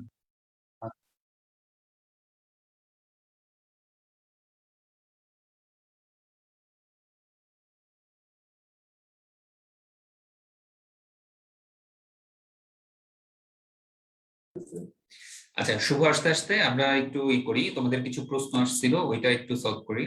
আচ্ছা, এখানে একজন স্টুডেন্ট কোশ্চেন করেছে যে ভাইয়া বায়োলজিতে যদি একটু চ্যাপ্টার কমাই দেন। আসলে বায়োলজিতে যেটা হয় সেটা হচ্ছে যে প্রশ্ন কমানোর সুযোগ থাকে না, মানে দেখা যায় কি প্রত্যেক চ্যাপ্টার থেকে 1-2টা করে প্রশ্ন হয়। তবে হ্যাঁ, আমরা যেটা বলতে পারি কম গুরুত্বপূর্ণ চ্যাপ্টার, কম গুরুত্বপূর্ণ চ্যাপ্টার মানে এমন না যে ওখান থেকে প্রশ্ন হবে না, কিন্তু ইউজুয়ালি অন্য চ্যাপ্টার থেকে বেশি প্রশ্ন হয়। যেমন হিউম্যান বডির সবই কিন্তু খুব ইম্পর্টেন্ট। তাহলে মোটামুটি ছোট চ্যাপ্টারের মধ্যে যেমন ধরো সেল ডিভিশন, হ্যাঁ, আবার ওইদিকে হচ্ছে তোমার যেটা আছে 10ম অধ্যায় বায়োলজির ক্ষেত্রে বলছি, এগুলা একটু ছোট চ্যাপ্টার, হয়তো মিস হয়ে যেতে পারে স্যারদের প্রশ্ন করতে গিয়ে, হ্যাঁ। কিন্তু সেল চ্যাপ্টার মানে 1ম অধ্যায়, তারপরে 3, 4, 5, আবার ওইদিকে হচ্ছে তোমার টিস্যু অধ্যায়, হ্যাঁ, জৈবনিক প্রক্রিয়া 9ম অধ্যায়, 11, 12 থেকে তো প্রতিবারই প্রশ্ন হয়। তাহলে এই চ্যাপ্টার গুলো কিন্তু প্রশ্ন আসবেই, খুব ভালো করে পড়তে হবে। আচ্ছা, এবার আসলে জুলজি। জুলজিতে হিউম্যান বডি খুব ভালো করে পড়তে হবে। 1ম অধ্যায় থেকে তো প্রশ্ন আসেই, 1টা 2টা চলে আসে। তুমি হয়তো শেষের দিকে বাদ দিতে পারো, কিন্তু বাদ দিলেও হবে না, ওখান থেকে প্রশ্ন আসতে পারে। কিন্তু যেহেতু বলছিলা যে কোনগুলা লেস ইম্পর্টেন্ট, চ্যাপ্টার 12 তুলনামূলক লেস ইম্পর্টেন্ট, চ্যাপ্টার 10, হ্যাঁ, এগুলো একটু কম গুরুত্বপূর্ণ। কিন্তু ওভারঅল আসলে সব চ্যাপ্টার থেকেই প্রশ্ন ভাই হয়, চলে বাদ আসছে। দেওয়াটা বুদ্ধিমানের কাজ না। ঠিক আছে? সানি ভাই, আচ্ছা, শুভ, তাহলে শুরু করো। আমার হচ্ছে ভাই একটা প্যারা পড়ে গেছে আর কি, মানে আমার ছিল না উৎকো একটা, মানে উৎকো সময় একটা ক্লাস দিয়ে দিচ্ছে আর কি 8:30 থেকে আমার। আচ্ছা এটার আচ্ছা জন্য একটু পেন খাই যাচ্ছি আর কি। জি জি এটা জি। জয়েন দিলাম আর কি।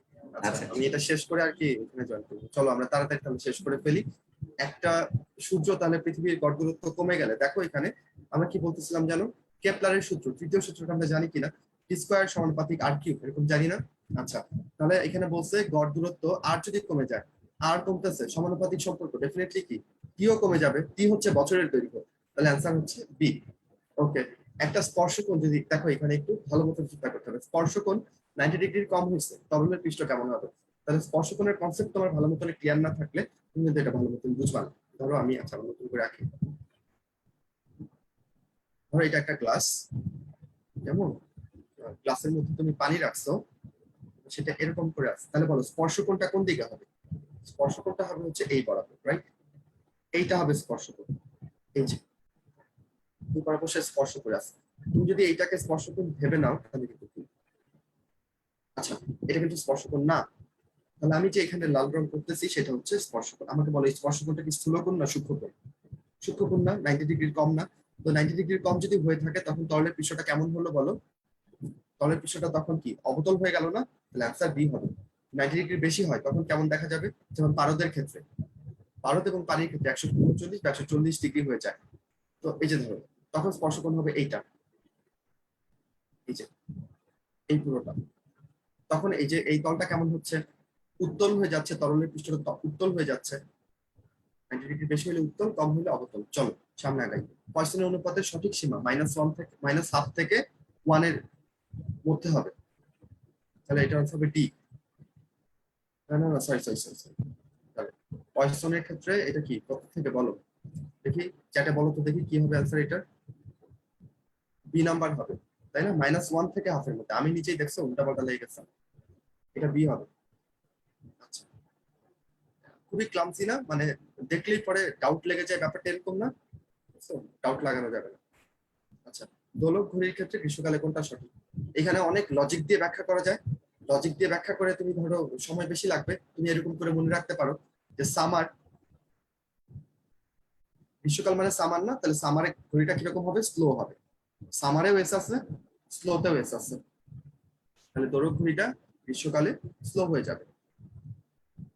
তাহলে কি হবে? ঘড়ি ধীরে চলবে। আর উইন্টার শীতকালে কি হবে? ঘড়ি দ্রুত চলবে।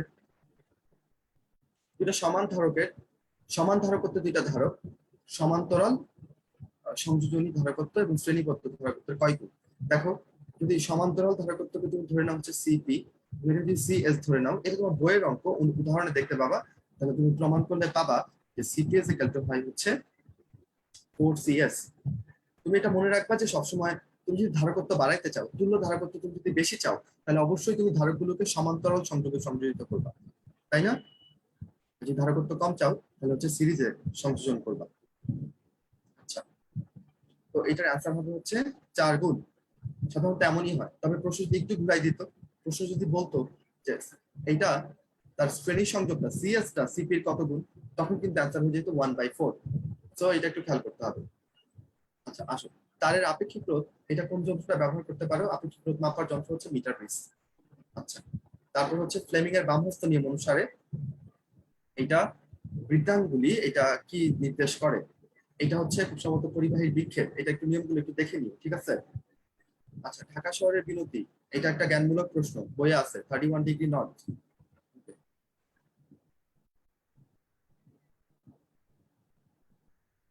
তারপর হচ্ছে নিচের কোনটা চৌম্বকত্বের জন্য সঠিক? দেখো চৌম্বকত্ব কিন্তু কোনো শক্তি না, চৌম্বক শক্তি। চৌম্বকত্ব একটা ধর্ম বা একটা গুণ। কি গুণ? ভৌত গুণ, পদার্থের একটা ভৌত গুণ। সক্রিয় আবেশ গুণাঙ্কের একক হেনরি, এগুলো পারো তুমি, তাই না?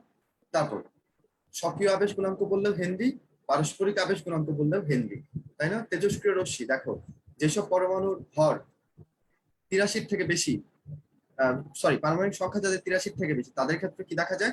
তেজস্ক্রিয়তা দেখা যায়। তখন আলফা, বিটা এবং গামা রে তাদের থেকে মানে বের হয়ে আসে। তো এখানে আলফা আছে, বিটা আছে, এই গামাও আছে, এক্সট্রা কি আসছে? এক্স রশ্মি। তাহলে এটা তেজস্ক্রিয় রশ্মি নয়। কোনটা অপরিবাহী? অপরিবাহী সিলিকন একটা অর্ধপরিবাহী, তামা সুপরিবাহী, অ্যালুমিনিয়াম পরিবাহী ধাতু, যেহেতু কাজ হচ্ছে অপরিবাহী, আনসার হবে বি। নিচের কোন পদার্থটা সেমিকন্ডাক্টর? আচ্ছা, শুভর নেটে একটু প্রবলেম হচ্ছে মনে হয়। শুভ, ভাই আমি শুনতে পাচ্ছি আপনাকে ঠিকঠাক। আচ্ছা আচ্ছা, একটু নেটওয়ার্ক প্রবলেম হয়েছিল মনে হয়। কত নম্বর প্রশ্ন ভাই? ঠিক আছে, কন্টিনিউ করো, কন্টিনিউ করো, 22 আচ্ছা, কন্টিনিউ করো। ফাইন। 22-এ দেখো কোনটা সেমিকন্ডাক্টর বা অর্ধপরিবাহী।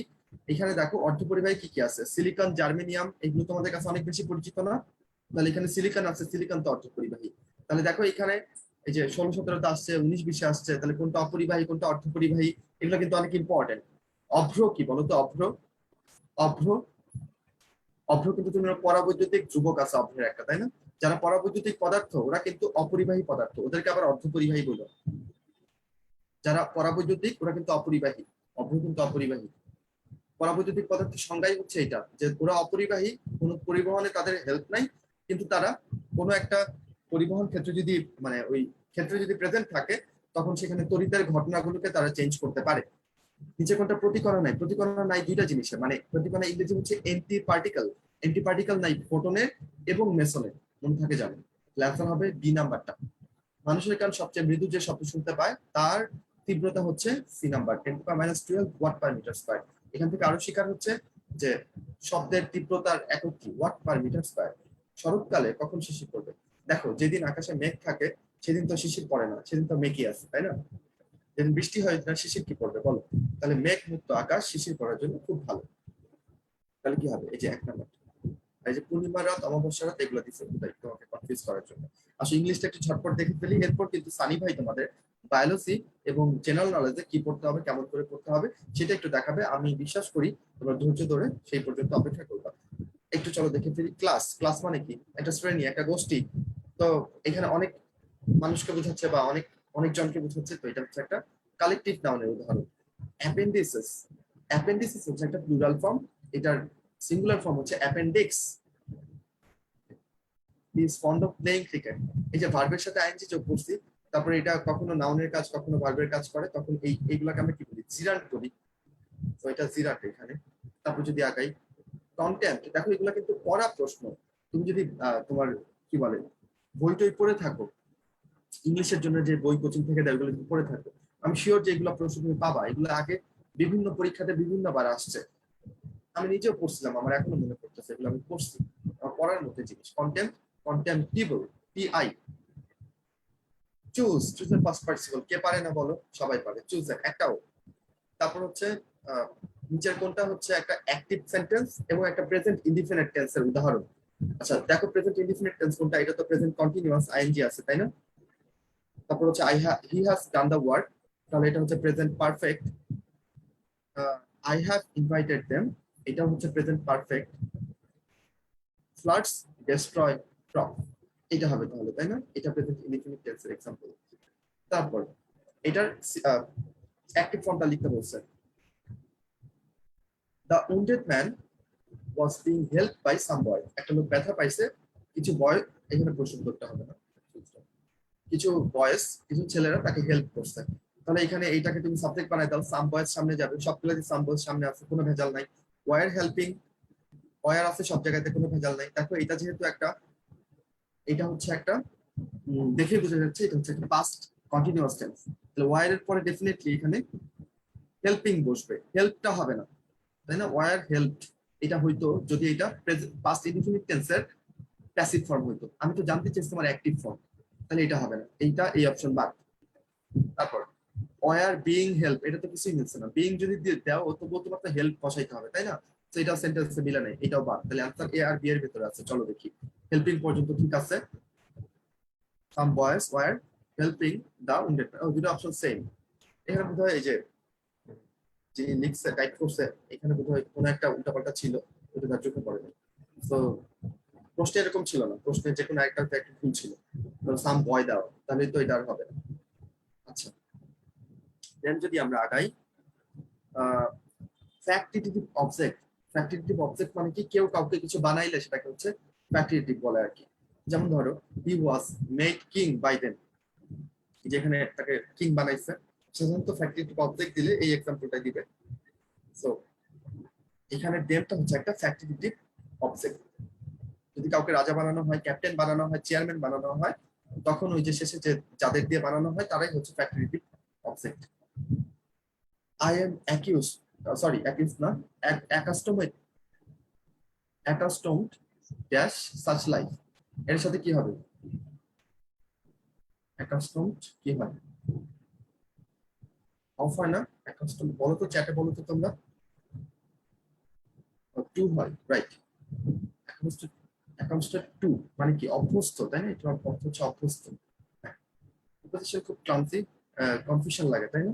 আই ফাউন্ড দ্য প্লেস, এইখানে কি দেওয়া যায়, ফর মাই লাইকিং যাচ্ছে না একদমই তাই না, উইথ মাই লাইকিং যায় না, অন মাই লাইকিং যায় না। I found this place to my liking, এইটা ভালো যায় তাই না, যে আমার পছন্দ মতো জায়গাটা আমি পাইছি। ওকে দেন এখানে কি বসানো যায়, I shall discuss dash it later, কি হয় এখানে ডিসকাসের পর আসলে কোনো প্রিপোজিশন হয় না, তাহলে এটা তুমি কি করবা, সুন্দর করে এটাকে ব্ল্যাঙ্ক রেখে চলে আসবা, ডিসকাসের পর প্রিপোজিশন হয় না। I discuss the matter, discuss about হয়, ঠিক আছে, ডিসকাসের পর প্রিপোজিশন নাই। Okay only an honest man is happy, fine. এটাকে কি জানতে চাইছে, নেগেটিভ ফর্ম জানতে চাইছে, তাহলে অনলি থাকলে তুমি কি দিয়ে শুরু করবা বলো, নাম্বার দিয়ে শুরু করবা না, নাম্বার দিয়ে একটাই শুরু হয়েছে, এই যে এটা বি নাম্বারটা, তাহলে আনসার তো বি হবে। আমাদের দেশে ডেন্টাল কলেজে ইংরেজি হচ্ছে কলেজের শিক্ষার ভাষা ইংরেজি, তো ধরে ধরে ট্রান্সলেশন করো, আমাদের দেশে ডেন্টাল কলেজের শিক্ষা, the medium of education in dental college, দেখো এটা খুব সুন্দর ভাবে হয়েছে, কাদের, আমাদের দেশে, of our country is English, এটা একদম ঠিকঠাক আছে। দ্য মিডিয়াম অফ ইনস্ট্রাকশনস, এখানে ইনস্ট্রাকশনের কথা বলছে না, শিক্ষার কথা বলছে, এডুকেশনের কথা বলছে, তাহলে এটা হবে। The English is the method of teaching, এখানে পদ্ধতির কথা বলে না, এখানে মেথড শব্দটা আসবে না। ডেন্টাল সায়েন্স, সায়েন্স তো ডেন্টাল, এখানে তো দন্ত বিজ্ঞানের কথা বলে না, তাহলে সায়েন্স আসবে না, অ্যান্সার সি দাঁড়াচ্ছে। ওকে দেন রবিবার হইতে বৃষ্টি হইতেছিল, একটু হইতেছিল খেয়াল করো, এখানে হচ্ছে বলে নাই, যে প্রেজেন্ট পারফেক্ট কন্টিনিউয়াস টেন্স তুমি বানাবা, হইতেছিল, তাহলে এটা কি হবে, পাস্ট পারফেক্ট টেন্স হবে, পাস্ট পারফেক্ট কন্টিনিউয়াস হবে তাই না। পাস্ট পারফেক্ট কন্টিনিউয়াস হলে কি হবে অ্যান্সার বলো, it had been raining since Sunday, এটা হবে। ইট ওয়াজ রেইনিং এর তো হবেই না, ইট রেইনড সিন্স এর তো হবেই না, ইট হ্যাজ বিন নিয়ে একটা কনফিউশন তোমার হতে পারে, কিন্তু হ্যাজ বিন যদি বলো তাহলে বাংলাটা কি হবে, রবিবার হইতে বৃষ্টি হইতেছে বা রবিবার হইতে বৃষ্টি হচ্ছে, সেটার অর্থ হবে, সেটার ট্রান্সলেশন হবে এটা, ইট হ্যাজ বিন রেইনিং, যেটা বলছি হইতেছিল, তো অ্যান্সার হবে সি নাম্বারটা। আমাকে এখন যেতে হবে, সত্যিই আমাকে যেতে হবে, আই হ্যাভ টু গো নাও, একটু পরে ধরো আর 5টা অবজেক্টিভ আছে। ডিগ্রেডিং মানে কি, কমতেছে তাই না, আমাদের সময় খালি কমতেছে, বা ডিগ্রেডিং মানে ভেঙে ফেলা বা কমাই ফেলা, অ্যান্সার হবে হচ্ছে লোয়ারিং। অ্যাকুরেসি, দেখো এই প্রশ্ন একটু আমি হইলেও ভুল করে ফেলতাম হয়তো, বা একটু ভালো মতন যদি তুমি না দেখো তাহলে কিন্তু ভুল করে ফেলবা। অ্যাকুরেসি মানে কি, মানে একদম নিখুঁত। অথেন্টিসিটি মানে হচ্ছে এটা কি, অথেন্টিসিটি মানে হচ্ছে নিখুঁত না, মানে এটা অরিজিনাল এরকম ব্যাপার। হ্যাঁ, নকল না, আসল। আসল আর নিখুঁতের মধ্যে পার্থক্য আছে। রিয়েলিটি মানে বাস্তব, এটা না। পারফেকশনের বাংলা যদি করে অরিজিনাল বাংলা, ডিকশনারি বাংলা, তাহলে হচ্ছে এটা মানে হচ্ছে উৎকর্ষতা, বুঝছো? উৎকর্ষ। প্রিসিশন, এটা যদি বলো, প্রিসিশন মানে হচ্ছে একদম অ্যাকুরেসি। হ্যাঁ, আমরা বললাম প্রিসাইজলি পড়তে হবে, সুন্দর করে অ্যাকুরেসি করতে হবে, অ্যাকুরেসি। স্লাগিশ মানে হচ্ছে নিষ্ক্রিয় টাইপ, বুঝছো? মানে খুব ধীর গতিতে চলে, আলসে টাইপ। তো এখানে রিস্ক মানে হচ্ছে দ্রুত গতি সম্পন্ন। আর বাকি সবগুলোর অর্থ হচ্ছে এরকম, দুর্বল, নিষ্ক্রিয়, ধীরগতি। এই যে এ বি ডি এর অর্থ এমনটাই। তারপর দেখি স্মার্ট, এটা অ্যান্টোনিম কি দিবা বলো? বোরিং না, যাচ্ছে না। ইররিলেভেন্ট যায় না, স্টুপিড যায়, তাই না? স্টুপিড। লাভের অ্যান্টোনিম, এটা আমি বলি না, বলি কি বলো? তোমরা পারো, তাই না? দেখো, অ্যাভোর মানে ঘৃণা করা, তবে এটা মানে হচ্ছে প্রচন্ড ঘৃণা। আমি তো প্রচন্ড ভালোবাসার কথা বলি নাকি, আমি শুধু লাভ বলছি। তাহলে এটা সি দাগাই দেবো। ঠিক আছে, তো আমরা অনেকগুলো প্রশ্ন সলভ করলাম। আর কিছু না হোক না হোক, তোমরা যে 450 মানুষ শেষ পর্যন্ত আসছো, মানে আমার এই যে এতক্ষণ 70টা প্রশ্ন সলভ করলাম, তোমরা ধৈর্য ধরে শুনছো। আর যাই হোক, এখান থেকে ধরো যে 2টা প্রশ্ন চলে আসে, তুমি লাভবান হবা, তাই না? আমরা বিশ্বাস করি চলে আসতেও পারে, রিপিট হয়, বুঝছো? তো এখন হচ্ছে তোমরা আরেকটু ধৈর্য যেহেতু ধরছোই, সানি ভাই হচ্ছে তোমাদের বায়োলজিটা দেখাবে, এবং তুমি কিন্তু সেখান থেকে একটা ধারণা পাবো যে বায়োলজি কোশ্চেন গুলো কোথেকে হচ্ছে। মনের ভেতরকার অনেক প্রশ্নের উত্তর কিন্তু তুমি পেয়ে যাবে। তো আমার মনে হয় যে তোমরা আছো, এবং সানি ভাই, ভিডিও পরে অন করব, আগে স্ক্রিন শেয়ার করব। সানি ভাই আমার তাহলে শেষ। হ্যাঁ, ঠিক আছে শুভ, ধন্যবাদ তোমাকে। তাহলে আমি এই অংশে এখন স্টুডেন্টদেরকে বায়োলজি এবং জিকে অংশটা আমি একটু দেখাই। এক্স্যাক্টলি ভাই, আমিও হচ্ছে সেই সুযোগে হচ্ছে ওদের কাছ থেকে বিদায় নিয়ে নেই। ওদের সাথে আবার কথা হবে কিনা জানি না, তবে সবার হ্যাঁ। জীবনে ভালো কিছু ঘটুক। আমাদের এখানে যে এই 500 স্টুডেন্ট জয়েন দিচ্ছে, তোমরা 500 জনই চান্স পাও, ঠিক আছে? সেই দোয়া করতেছি। এবং এই তো, আমাদের জন্য দোয়া করো, কেমন? তো তোমরা সবাই ভালো থাকো, অনেক অনেক শুভকামনা জানিয়ে আমি বিদায় নিচ্ছি। সানি ভাই কিন্তু তোমাদের সাথে আছে। So tata, bye bye. Share.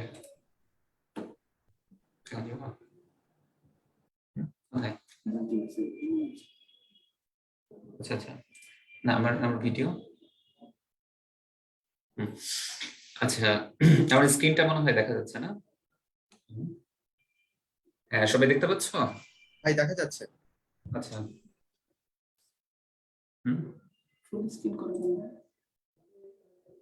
কিন্তু এই সাইডে তো একটু এটা মিনিমাইজ করে দিই।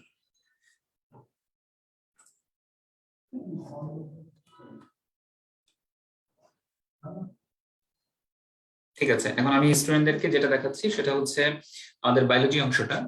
আচ্ছা, তো শুরুতেই একটু বলে দিই যে যে টপিকগুলো আমরা এখানে রেখেছি এগুলো থেকে বিভিন্ন ভর্তি পরীক্ষায় যেহেতু প্রশ্ন হয়েছে, তার মানে হচ্ছে যে এই টপিকগুলোটা খুব ভালো করে তোমাদেরকে পড়তে হবে, এবং এই অধ্যায়ের রিলেটেড টপিকগুলো খুব ভালো করে পড়তে হবে, ঠিক আছে? আচ্ছা, আমাকে কি শোনা যাচ্ছে ক্লিয়ারলি? হ্যাঁ মিঠুন ভাই, শোনা যাচ্ছে? জি ভাইয়া, শোনা যাচ্ছে ক্লিয়ার। ওকে, আচ্ছা আমি একটু শুরু করি তাহলে। তোমরা যদি একটু দেখো, যে দেখো 1 নম্বর প্রশ্নটা কি আসছে, যে কোন প্রক্রিয়ায় আরএনএ হতে ডিএনএ তৈরি হয়, তাই না? তো আমরা এখানে যে জিনিসটা একটু জানবো সেটা হচ্ছে, সরি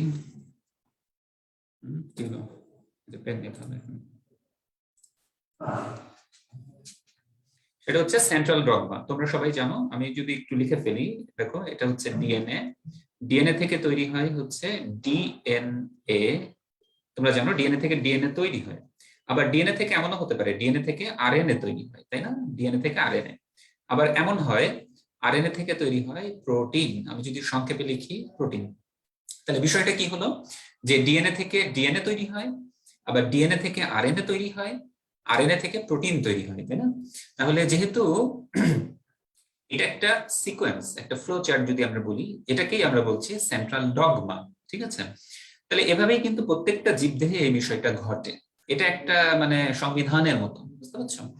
আচ্ছা, তো এখানে আমরা যদি চলে আসি, প্রথম কথা হচ্ছে রেপ্লিকেশন। তাহলে রেপ্লিকেশন বিষয়টা কি? দেখো, রেপ্লিকেশন এই অংশটাকে আমরা বলতে পারি রেপ্লিকেশন। আচ্ছা, এবার আসো ট্রান্সলেশন। ট্রান্সলেশন হচ্ছে এইটা, এটা হচ্ছে ট্রান্সলেশন। আর এরপরে যেটা যাব সেটা হচ্ছে ট্রান্সক্রিপশন। তাহলে তুমি যদি চলে আসো এই অংশটা, এটা হচ্ছে ট্রান্সক্রিপশন। তাহলে সবাই একটু খেয়াল করে দেখো যে খুব সহজ জিনিস, ডিএনএ থেকে ডিএনএ তৈরি হচ্ছে, এটাকে আমরা বলছি রেপ্লিকেশন। আবার আরএনএ থেকে যে প্রোটিন তৈরি হয় এটাকে বলা হচ্ছে ট্রান্সলেশন। আর ডিএনএ থেকে যে আরএনএ তৈরি হচ্ছে এটাকে আমরা বলছি ট্রান্সক্রিপশন। এখন দেখো তোমার প্রশ্নটা কি, তোমার প্রশ্নটা আসছে যে, দেখো প্রশ্নটা আসছে আরএনএ থেকে ডিএনএ তৈরি, ঠিক আছে? তাহলে দেখো ডিএনএ থেকে আরএনএ তৈরি, এটাকে আমরা বলছি ট্রান্সক্রিপশন। তাহলে অবভিয়াসলি আরএনএ থেকে যে ডিএনএ তৈরি এটা হচ্ছে উল্টো প্রক্রিয়া, তাই না? এজন্য এটাকে আমরা বলি রিভার্স ট্রান্সক্রিপশন। তাহলে এই জিনিসটা চলে আসছে, একটু ঠান্ডা মাথায় অ্যান্সার করতে পারলেই বুঝতে পারছো যে এটা অ্যান্সার হচ্ছে সি। আচ্ছা, এখানে মনে রাখবা যে এরকম একটা ভাইরাসে এটা হয়, খুব কমন একটা ভাইরাস, নাম হচ্ছে এইচআইভি। তাহলে রিলেটেড বিষয়গুলো তোমাদের একটু পড়ে নিতে হবে। আর অবশ্যই নিউক্লিক অ্যাসিড অংশটা তো খুবই ইম্পর্টেন্ট, এখান থেকে যে কোনো ভাবেই প্রশ্ন চলে আসতে পারে জিন সহ। আচ্ছা, এরপর একটা একদম মানে মুখে মুখে অ্যান্সার, তোমরা সবাই জানো যে কারা শক্তি তৈরি করে, তাই না? শক্তি উৎপাদনকারী অঙ্গাণুর নাম হচ্ছে মাইটোকন্ড্রিয়া। কেন? কারণ এখানে যেটা তৈরি হয় সেটাকে আমরা বলি এটিপি, তাই না? যে মাইটোকন্ড্রিয়ায় এটিপি তৈরি হয়, এজন্য এটাকে বলা হয় হচ্ছে পাওয়ার হাউস, তাই না? এটাকে কোষের শক্তি উৎপাদনকারী অঙ্গ বলা হয়। আচ্ছা, এক্ষেত্রে একটা জিনিস একটু বলে দিব, এখানে কনফিউশন হয়। মাইটোকন্ড্রিয়ায় যে চক্রটা হয় সেটার নাম হচ্ছে ক্রেবস চক্র। আর ক্লোরোপ্লাস্টে যে চক্র তোমরা জানো, সালোক সংশ্লেষণের একটা চক্র, একটা পর্যায়, সেটার নাম হচ্ছে কেলভিন, ঠিক আছে? তার নাম হচ্ছে কেলভিন চক্র।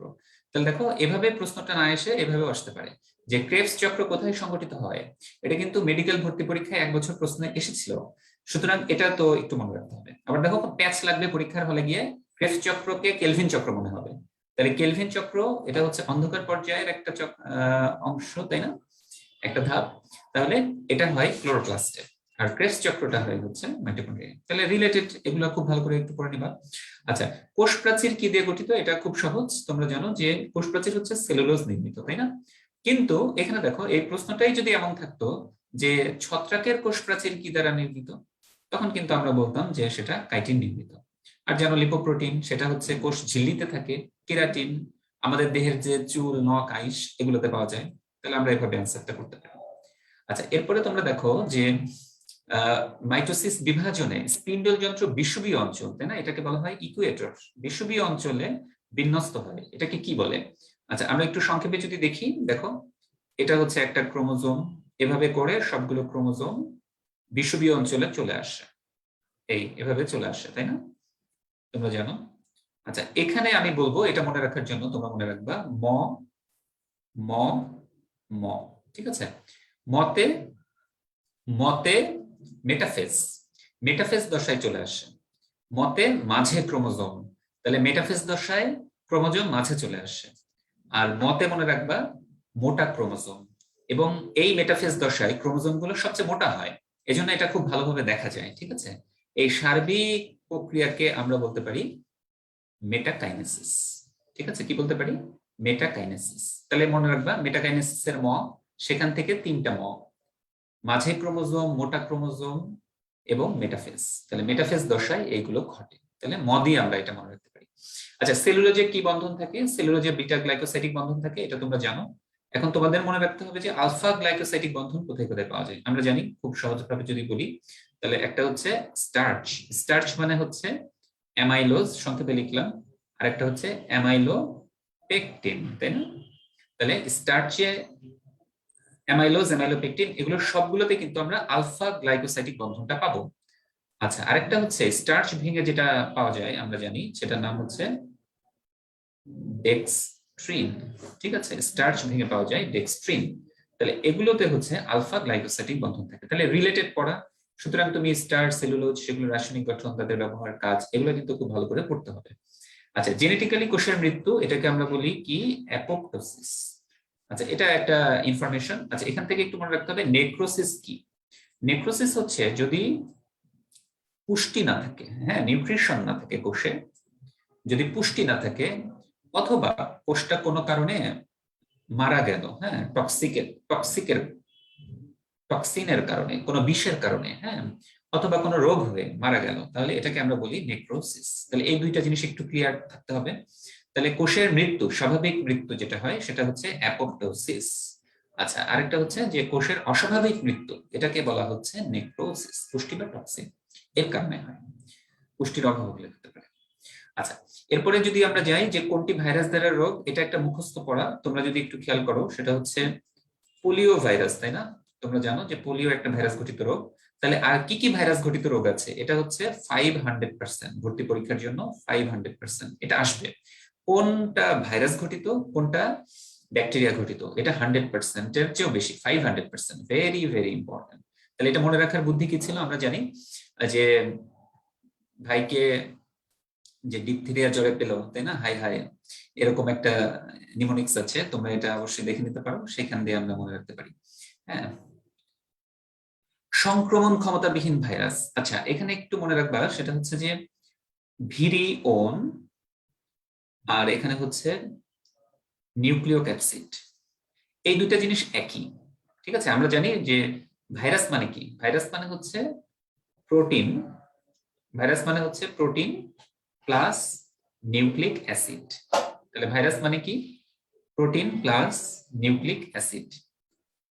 আচ্ছা, আমাকে শোনা যাচ্ছে ক্লিয়ারলি?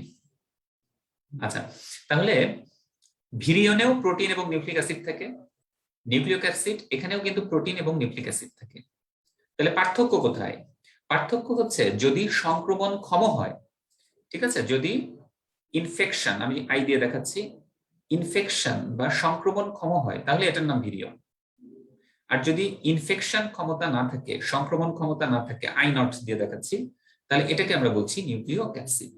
দেখো এই যে ক্যাপসিড মানে হচ্ছে এখানে প্রোটিন থাকবে, নিউক্লিয় শব্দটা মানে এখানে নিউক্লিক অ্যাসিড থাকবে, কিন্তু এটার কোনো সংক্রমণ ক্ষমতা থাকবে না।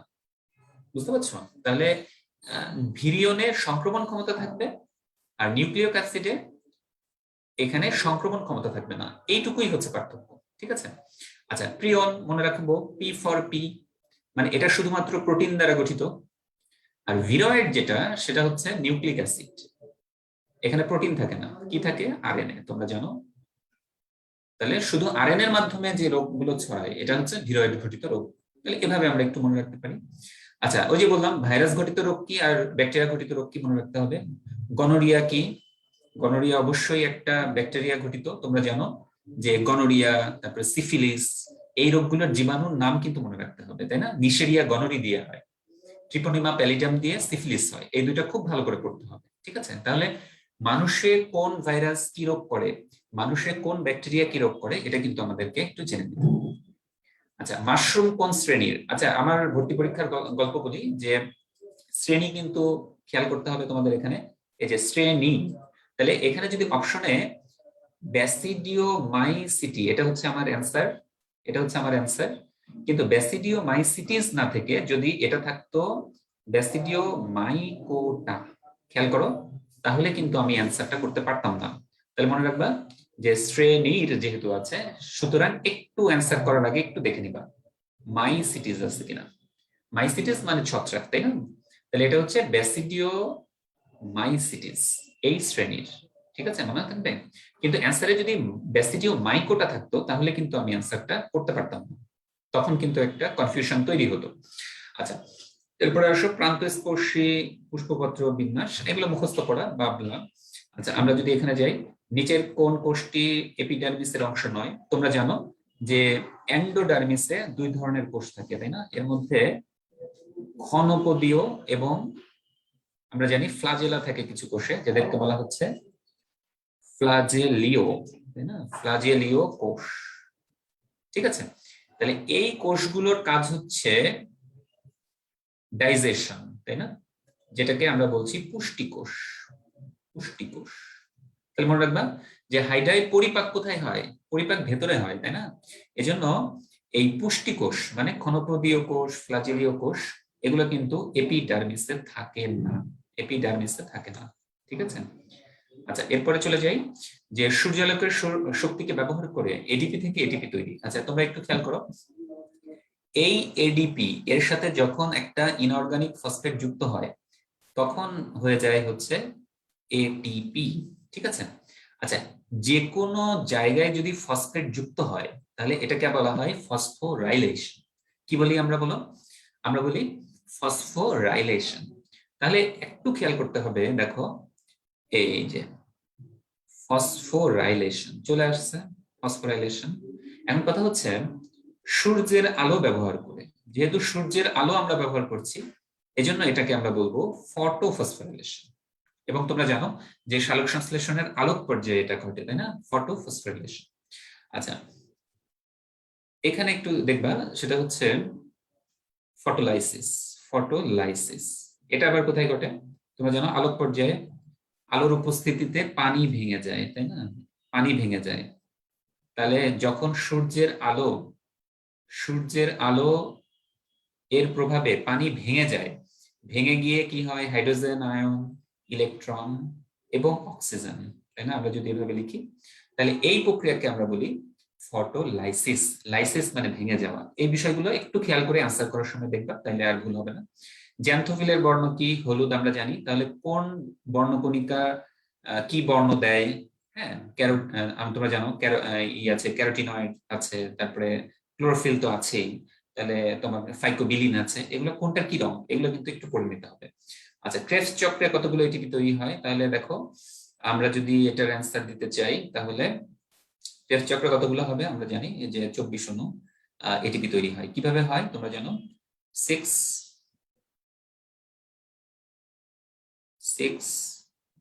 NADPH2, এখান থেকে আসে 3টি করে, তাই না, 3 3 6 18। আচ্ছা, তারপরে FADH2, NADPH2 বা NADH2 যেটাই বলো, 2টা। তাহলে এখান থেকে আসবে হচ্ছে 2, প্রত্যেকটা থেকে 2টা, 4টা। আর দুটো থেকে হচ্ছে GTP অথবা ATP যেটা আমরা বলি, এখান থেকে আসবে হচ্ছে 2টা। এই মোট হচ্ছে 24 ATP। তাহলে শ্বসনের শক্তির হিসাব, এটা কিন্তু খুব ইম্পর্টেন্ট। তাহলে এইটা একটু তোমাদের ভালো করে করতে হবে। আচ্ছা, ঊর্ধ্বমুখী ডিম্বক, এটার উদাহরণ, আচ্ছা এগুলো মুখস্থ করা পান, তাহলে কোন ডিম্বক কি এটা একটু আমরা জেনে নিব। আচ্ছা, ভাইরাসকে নিষ্ক্রিয় করে কে? এটা তোমরা জানো, ইন্টারফেরন। একটু মুখস্থ পড়া। ইন্টারফেরন থেকে মনে রাখবা, এটা 2টা কাজ করে।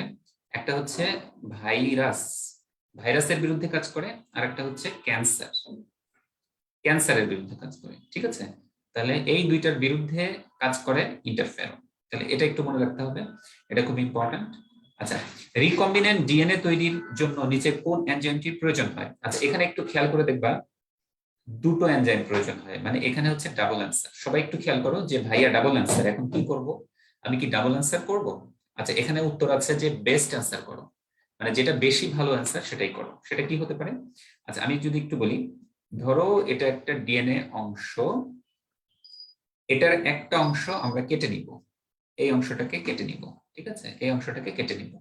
তাহলে এই কেটে নিতে যেটা কাজ করে, এটাকে আমরা যদি একটু ছুরির মতো দেখাই, ধরো এটা একটা সিজার বা কাঁচির মতো যদি বলি, তাহলে কেটে নিতে যে কাজ করে তার নাম হচ্ছে রেস্ট্রিকশন এন্ডোনিউক্লিয়াস। ঠিক আছে, আচ্ছা এখন কাটার পরে কি হবে? আমরা জানি যে প্লাজমিড, এই যে প্লাজমিড, এটার এই অংশে এটাকে জোড়া দিতে হয়, তাই না? এই জোড়া দিয়ে দিলাম। এই জোড়া দিলে যে জিনিসটা তৈরি হলো, এটাকেই আমরা বলি রিকম্বিন্যান্ট ডিএনএ। ঠিক আছে, তাহলে রিকম্বিন্যান্ট ডিএনএ হলো। তাহলে দেখো, এই রিকম্বিন্যান্ট ডিএনএ এটা তৈরি করার জন্য এই জায়গা জোড়া দিতে হচ্ছে না, ডিএনএ অংশটাকে জোড়া দিতে হচ্ছে। এই জোড়া দেওয়ার কাজটা করে হচ্ছে ডিএনএ লাইগেজ। তাহলে তোমাকে যদি বলা হয় যে রিকম্বিন্যান্ট ডিএনএ তৈরি করার জন্য, খেয়াল করে দেখবা, তৈরি করার জন্য কোন এনজাইম? এখন খেয়াল করে দেখো, তোমার এই ডিএনএ অংশ কেটে নেওয়ার জন্য লাগে রেস্ট্রিকশন এন্ডোনিউক্লিয়াস, কিন্তু এই ডিএনএ অংশ প্লাজমিডে জোড়া লাগানোর জন্য লাগে ডিএনএ লাইগেজ। এজন্য রিকম্বিন্যান্ট ডিএনএ তৈরিতে কোন এনজাইম কাজে লাগে? এটার বেস্ট অ্যান্সার হবে ডিএনএ লাইগেজ, কারণ এটা রিকম্বিন্যান্ট ডিএনএ তৈরি করতে সাহায্য করে। আর রিকম্বিন্যান্ট ডিএনএ তে যে অংশটা আছে, এটা কেটে আনতে সাহায্য করে রেস্ট্রিকশন এন্ডোনিউক্লিয়াস, মানে এটা কিন্তু পরোক্ষভাবে সাহায্য করে রিকম্বিন্যান্ট ডিএনএ তৈরি করতে। তাহলে এইগুলো কিন্তু একটু পেঁচানো, তাহলে একটু খেয়াল করে ঠান্ডা মাথায় অ্যান্সার দিতে হবে। ঠিক আছে, আমরা এরপরে যাই। আচ্ছা, মধ্যচ্ছদার উপস্থিতি তোমরা এটা জানো যে মানুষের শরীরে কি থাকে? ডায়াফ্রাম থাকে, ম্যামালিয়া। গুড়া কৃমি, এখানে একটু খেয়াল করবা, কৃমি কৃমি কিন্তু নেমাটোডাতে আছে, আবার প্লাটিহেলমিনথেসে আছে, তাহলে এখানে প্যাচ লাগবে। তাহলে গুড়া কৃমি হচ্ছে নেমাটোডা, কিন্তু অনেক কৃমি আছে যেটা প্লাটিহেলমিনথেস, যেমন তোমরা জানো যে যকৃৎ কৃমি, তাই না? তাহলে একটু মনে রাখবা যে তোমাকে একটু খেয়াল করতে হবে যে কোন কৃমি নেমাটোডাতে আছে, কোন কৃমি প্লাটিহেলমিনথেসে আছে, এটা একটু খেয়াল করতে হবে। তাহলে এখানে একটু উল্টাপাল্টা হয়ে যেতে পারে। আচ্ছা, একটু আগে আমরা বলছি আণবিক কাজ বা মলিকুলার সিজার হিসেবে কাজ করে কি, এটা তোমরা জানো যে ডিএনএ অংশ কেটে নিতে সাহায্য করে রেস্ট্রিকশন এনজাইম, এটা একটা মুখস্থ পড়া, রেস্ট্রিকশন এনজাইম খুব ভালো করে পড়বা। আচ্ছা, রুই মাছের হৃৎপিণ্ডকে কি বলা হয়? আমরা জানি যে রুই মাছের হৃৎপিণ্ডকে বলা হয় শিরা হৃৎপিণ্ড। কেন বলা হয়? কারণ হৃৎপিণ্ডে কি হয়, কার্বন ডাই অক্সাইড সমৃদ্ধ রক্ত, ঠিক আছে? তাহলে কার্বন ডাই অক্সাইড সমৃদ্ধ রক্ত পুরো হৃৎপিণ্ড জুড়ে থাকে, এজন্য এটাকে বলা হয় ভেনাস হার্ট বা শিরা হৃৎপিণ্ড। আর মানুষে তোমরা জানো, মানুষের হৃৎপিণ্ডকে যদি আমরা এভাবে একটু দেখাই, এই ধরো মানুষের হৃৎপিণ্ডের ডান দিকে এটা কিন্তু থাকে কার্বন ডাই অক্সাইড সমৃদ্ধ রক্ত, আর হৃৎপিণ্ডের বাম দিকে এখানে থাকে তোমরা জানো অক্সিজেন সমৃদ্ধ রক্ত। তাহলে একটু খেয়াল করে দেখো, মানুষের হৃৎপিণ্ডকে কিন্তু আমরা ভেনাস হার্ট বা শিরা হৃৎপিণ্ড বলতে পারবো না, কারণ মানুষের হৃৎপিণ্ডের অর্ধেক থাকে কার্বন ডাই অক্সাইড সমৃদ্ধ আর বাকি অর্ধেক থাকে অক্সিজেন সমৃদ্ধ। কিন্তু রুই মাছের যে হৃৎপিণ্ড, আমি জাস্ট সংক্ষেপে একটা ডায়াগ্রামেটিক যদি বলি, এই পুরো হৃৎপিণ্ড জুড়ে কার্বন ডাই অক্সাইড সমৃদ্ধ রক্ত থাকে, এই জন্য এটাকে বলা হয় শিরা হৃৎপিণ্ড। তাহলে বুঝে বুঝে পড়লে জিনিসটা সহজ হয়। আচ্ছা, হাইড্রার ক্ষুদ্রতম, মনে রাখবা ক্ষুদ্রই বৃহৎ, মানে নামে বড়, ঠিক আছে? তাহলে স্টেরিওলিন গ্লুটিন্যান্ট। রুই মাছ কত তাপমাত্রার নিচে বাঁচতে পারে না? 14 ডিগ্রি সেলসিয়াস। দেখছো, একদম সহজ সহজ প্রশ্ন আসছে। আচ্ছা, নিচের কোনটি লোকাল হরমোন? তোমরা যদি একটু খেয়াল করো, আচ্ছা এখানে একটু আমি অ্যান্সারটা বলে দিই। অ্যান্সারটা হচ্ছে সিক্রেটিন এন্টেরোগ্যাস্ট্রিন। আচ্ছা, এটার একটা জিনিস হয়তো বুঝতে সমস্যা হবে যে লোকাল হরমোন জিনিসটা কি। লোকাল হরমোন তোমরা নিশ্চয়ই নাম শুনছো, লোকাল বাস, তাই না? লোকাল বাস কি করে? এই কাছাকাছি সে পরিবহন করে, দূরপাল্লার না, তাই না? তুমি লোকাল বাসে করে কি এখান থেকে কক্সবাজারে যেতে পারবা? আমরা কিন্তু যেতে পারবো না, তাই না? লোকাল বাসে করে হয়তো যাত্রাবাড়ি থেকে গুলিস্তান যাওয়া যাবে। তাহলে এখন মনে রাখবা যে এই হরমোন গুলা সারা দেহে কাজ করে না, শুধুমাত্র একটা নির্দিষ্ট জায়গায় কাজ করে। যেমন ধরো আমরা যদি বলি এটা হচ্ছে আমাদের পৌষ্টিক নালী, ঠিক আছে? এটা হচ্ছে আমাদের পৌষ্টিক নালী। তোমরা জানো যে ক্ষুদ্রান্ত রয়েছে, তাই না? বৃহদান্ত রয়েছে, এই ধরো আমাদের ক্ষুদ্রান্ত। তাহলে এই হরমোনগুলা ক্ষুদ্রান্তে এখানেই তৈরি হয় এবং এখানেই কাজ করে।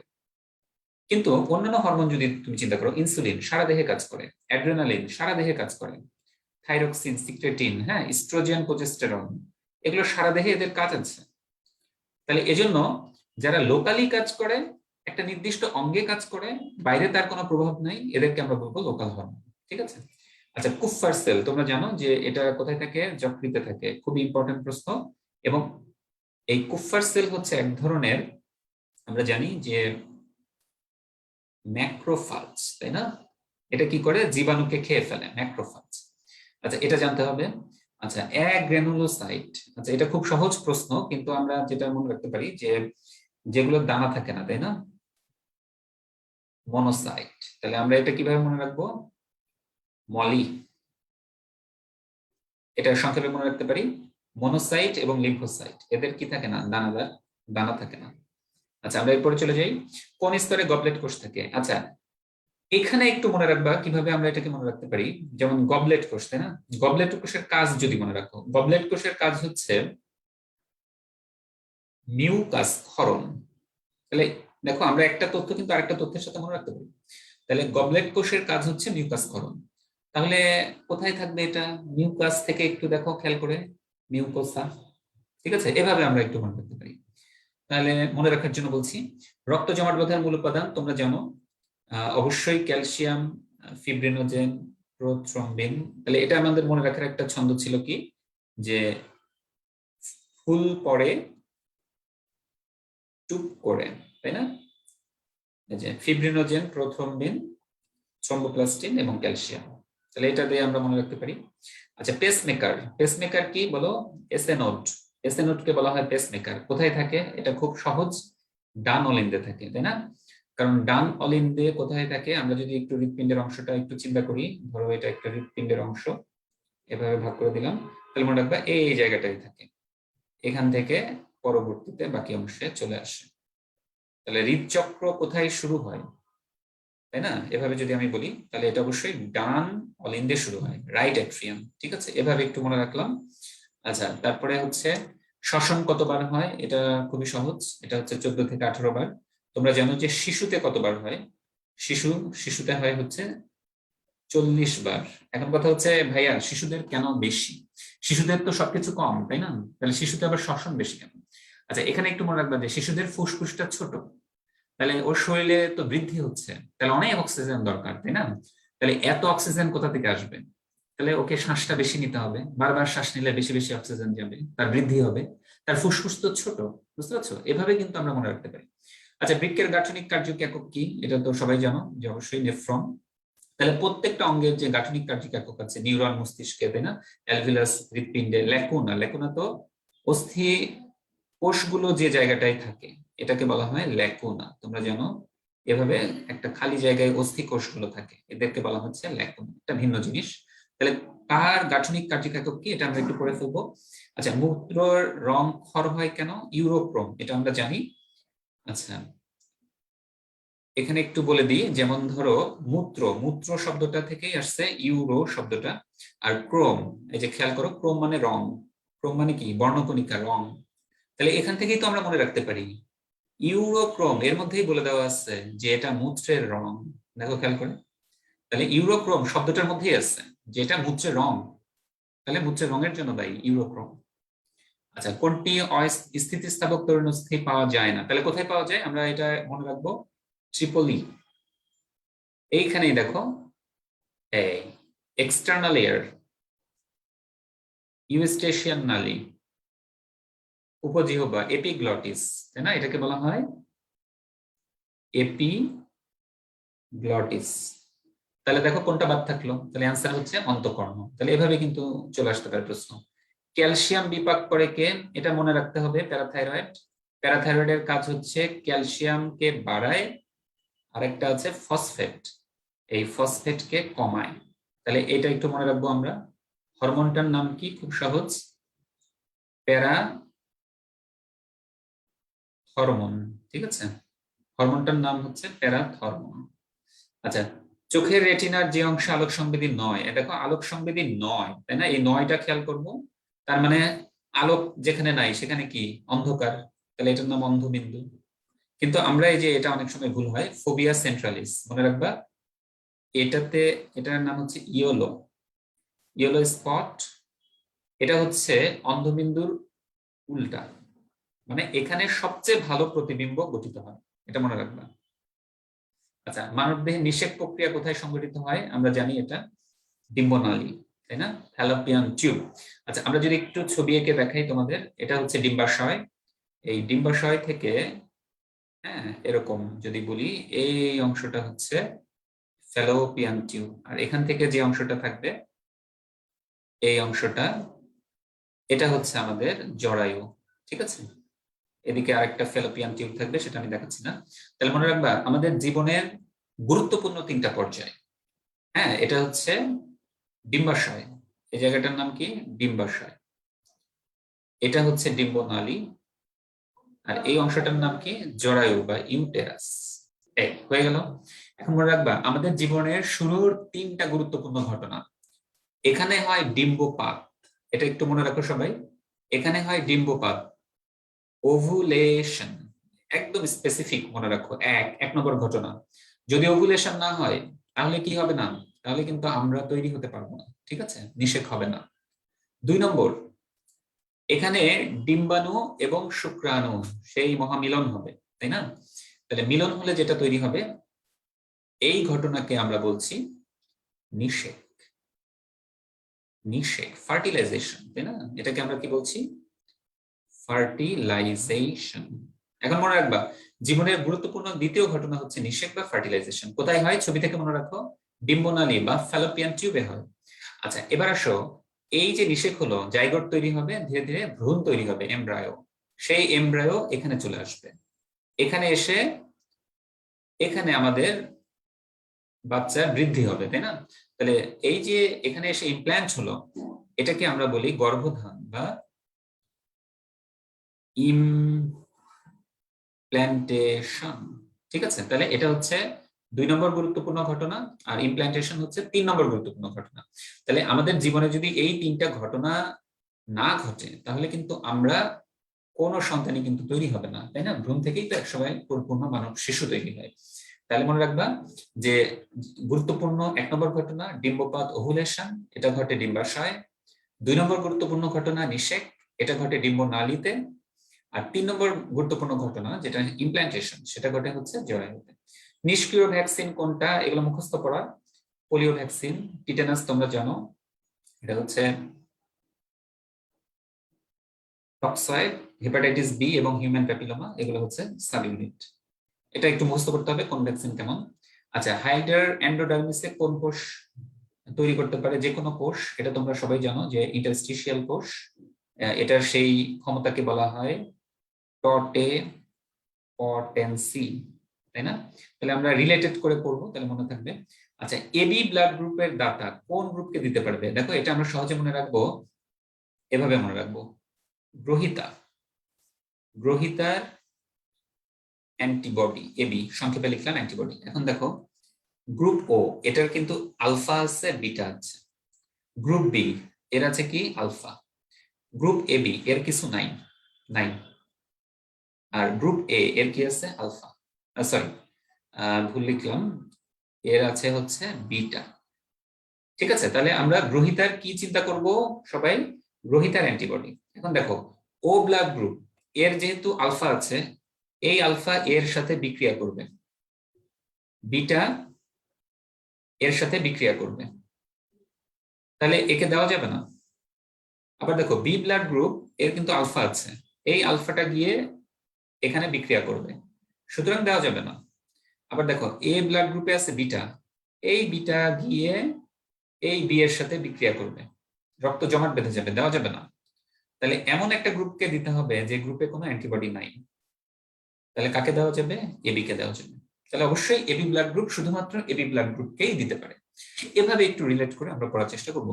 আচ্ছা, একটু মুখস্থ করা একটু বলে দিই, যেমন সাধারণ জ্ঞান কি কি পড়তে হবে। অবশ্যই তোমাদের অনেক প্রশ্ন ছিল, সাধারণ জ্ঞান কি পড়বা? সাধারণ জ্ঞান পড়বা হচ্ছে শুধুমাত্র বাংলাদেশ অংশ। কোন অংশটা খুব ভালো করে পড়বা? ভালো করে পড়বা হচ্ছে মুক্তিযুদ্ধ, এখান থেকে 4-5টা প্রশ্ন থাকবে।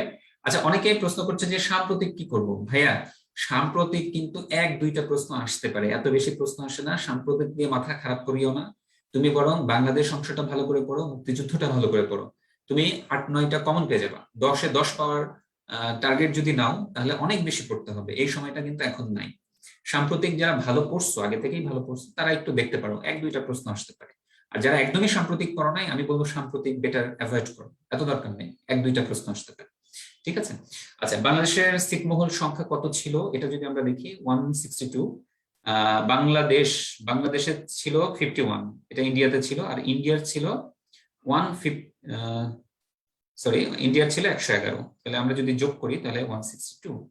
আচ্ছা, বাংলাদেশের সাংবিধানিক ঘোষণা কবে দেওয়া হয়? সেটা হচ্ছে সাংবিধানিক ঘোষণা। আচ্ছা, আমরা যে রাষ্ট্র হলাম, তাহলে আমরা জানি 26শে মার্চ, তাই না? আমাদের বঙ্গবন্ধু কিন্তু এই সংবিধানে আমাদের এটা সংযোজিত হয়েছে যে আমাদের স্বাধীনতার ঘোষণা, ঠিক না? বঙ্গবন্ধু যে ঘোষণা দিয়েছিলেন। আচ্ছা, বাংলাদেশের জাতীয় পতাকার দৈর্ঘ্য প্রস্থের অনুপাত, আচ্ছা তোমরা জানো 10x6, এগুলো মুখস্থ করা। আচ্ছা, আলোকিত মানুষ সবাই জানো যে বিশ্ব সাহিত্য কেন্দ্র, তাই না? আমাদের আব্দুল্লাহ আবু সাইদ স্যার, উনি হচ্ছে 1978 এই সালে এটা প্রতিষ্ঠা করেন। আচ্ছা, এটা দেখো এই ধরনের প্রশ্ন আসছে, এর মানে এই না যে তোমাদের সময় আবার আসবে। একটা কবিতার কথা বলা আছে যে এটা কোন কাব্যগ্রন্থের। আচ্ছা, এটা আমরা এখন জানি, এটা সঞ্চয়িতা। আচ্ছা, এখন মনে রাখবা যে এই ধরনের প্রশ্ন আসলে যদি আসে, বেটার স্কিপ, এই ধরনের প্রশ্নের অ্যান্সার করার দরকার নেই, ঠিক আছে? আচ্ছা, আমরা চলে যাই। সিপাহী মোস্তফা কামাল কবে মৃত্যুবরণ করেন? তাহলে সব বীরশ্রেষ্ঠ খুব ভালো করে পড়তে হবে। উনি মৃত্যুবরণ করেছিলেন 18 এপ্রিল, এটা আমরা জানি, এজন্য অ্যান্সার করতে পারছি, কিন্তু দেখো আন্দাজে কিন্তু অ্যান্সার করা সম্ভব না।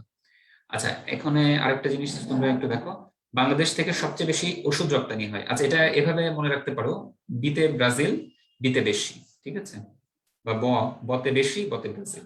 তাহলে বেশি ওষুধ রপ্তানি হয় ব্রাজিলে। এভাবে মনে রাখার জন্য, আর কিছু না। জ্যোৎস্না জননীর গল্প আমরা জানি, এটা হুমায়ুন আহমেদের খুব বিখ্যাত উপন্যাস।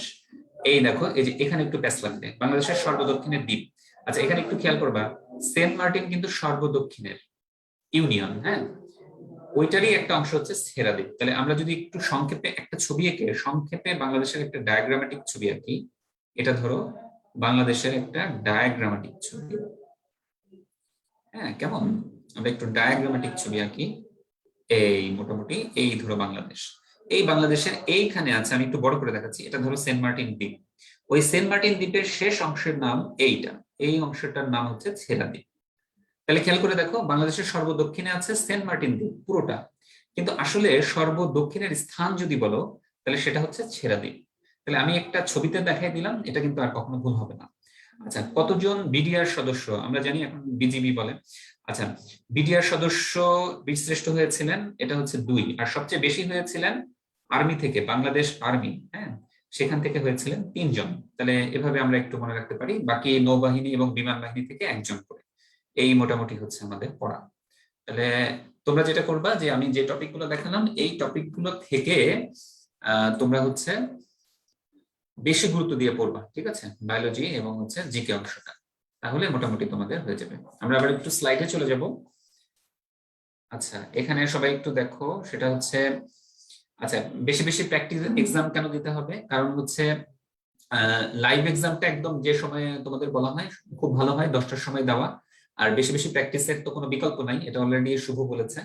আচ্ছা, এবং প্র্যাকটিস এক্সামের ক্ষেত্রে বলবো যে তোমরা এটা লাইভের আগে পরে দিতে পারো, কিন্তু ভালো হয় যে তোমরা একটা নির্দিষ্ট টাইমে প্রতিদিন দিবা, তাহলে হবে কি পড়াশোনার প্যাটার্নটা গোছানো থাকবে। আমরা এরপরে যাই।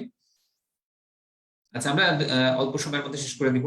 তোমাদের শেষ মুহূর্তে কি করতে হবে সবাই জানো, যে একটা নির্দিষ্ট রুটিন করে তোমাদের যে পড়াটা আছে এই পড়ার কন্টেন্ট শেষ করবা, এবং অবশ্যই ধারাবাহিকতা রাখতে হবে। একদিন খুব বেশি পড়লাম, একদিন কম পড়লাম, তাহলে কিন্তু কাজে লাগবে না। তোমাদের পরীক্ষাগুলো খুব ভালো করে দাও, বইটা খুব ভালো করে পড়ো, আর বিশেষ করে প্রিভিয়াস ইয়ার কোশ্চেন গুলো খুব ভালো করে মানে দেখে নাও, তাহলে ওই টপিক গুলা থেকে ভালো বেশি বেশি প্রশ্ন হওয়ার সম্ভাবনা বেশি থাকবে। একটু শর্ট টেকনিক, সেটা আমাদের মেরিট্রিক্স থেকে দেখতে পারো। এবং অবশ্যই যেটা বলবো, মানে last but not the least, সেটা হচ্ছে সুস্থ থাকো, ঠিক আছে? এখন ডেঙ্গু সিজন, করোনা সিজন, অসুস্থ হয়ে গেলে দেখবে পরীক্ষাটা ভালো হবে না। সুতরাং তোমরা অবশ্যই সুস্থ থাকার চেষ্টা করো, তাহলে এই সময়টা তোমাদের সবার খুব ভালোভাবে প্রস্তুতিটা নিতে পারো, এবং পরীক্ষার হলে মাথা ঠান্ডা রেখে সবাই পরীক্ষাটা দিতে পারো। এই শুভেচ্ছা এবং দোয়া রেখে তোমাদের জন্য আজকের সেমিনার শেষ করছি। হ্যাঁ, তোমাদের সবাইকে শুভেচ্ছা।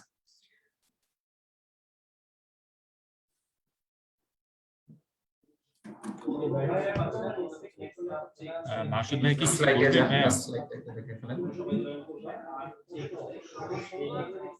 ভাই লাস্ট স্লাইডটা একটু দেখে ফেলেন।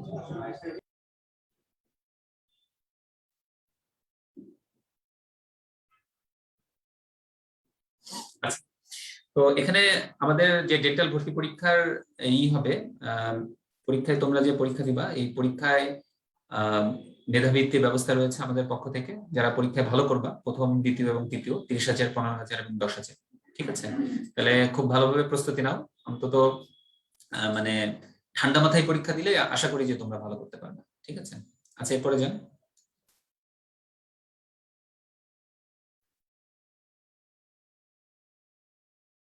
আমাদের যে কোনো ব্রাঞ্চে তোমরা ভর্তি হয়ে যেতে পারবা। আমাদের এখানে অনলাইন এবং অফলাইনের সার্ভিস গুলো নিতে পারবা। সারা বাংলাদেশে যেহেতু আমাদের ব্রাঞ্চ রয়েছে, তোমরা তোমার নিজ এলাকায় নিশ্চয়ই করানোর জন্য সবাই চলে গেছো, তাহলে সেই তোমার এলাকায় যে ব্রাঞ্চ আছে সেই ভাইয়াদের মাধ্যমে যোগাযোগ করে তুমি আমাদের সার্ভিস গুলো এটা ইনশিওর করতে পারবা, ঠিক আছে? এবং আমাদের যে ব্রাঞ্চগুলোতে, জেলাগুলোতে ব্রাঞ্চ নেই, সেখানে কিন্তু আমাদের শাখা রয়েছে, সেখানে ডিস্ট্রিক্ট কোঅর্ডিনেটর ভাইয়াদের মাধ্যমে তোমরা আমাদের যাবতীয় সার্ভিস তোমরা সেটা নিতে পারবা। হ্যাঁ, আচ্ছা, এরপরে যান, শেষে যান।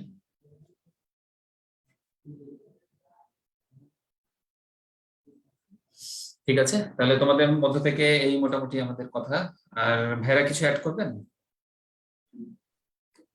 ভাইয়া মোটামুটি শেষ। ওই একটা কোশ্চেনই ছিল, যে মোটামুটি অনেকে বলছেন যে আমরা যে প্রিন্টেড যে 10 সেট প্রশ্ন দেব, তো এটা তো ভাইয়া বলে দিয়েছেন, তারপর একটু রিমাইন্ড করে দিচ্ছি। সেটা হচ্ছে এই তারিখ থেকে 28 তারিখ থেকে 2 তারিখের মধ্যে আমাদের দেশব্যাপী যে কোনো শাখা থেকে তারা এটা সংগ্রহ করতে পারবে। তোমরা 28 তারিখ থেকে এটা নিয়ে নিতে পারবে আর কি। হ্যাঁ, তোমাদের যে কোনো কাছাকাছি যে ব্রাঞ্চ থাকবে সেখান থেকে কালেক্ট করে নিও। ঠিক আছে, তাহলে আমার মনে হয় যে আমরা এখন শেষ করতে পারি। তো তোমাদের সবাইকে আবারও শুভেচ্ছা জানাই। সবাই ভালোভাবে প্রস্তুতি নাও, সুস্থ থাকো এবং উন্মেষের সাথে থাকো, এবং তোমাদের একটা ভালো রেজাল্টের পর তোমাদের সাথে আবার দেখা হবে এই কামনা করে আজকের লাইভ সেশন আমরা এখানেই শেষ করছি। ধন্যবাদ। আসসালামু আলাইকুম।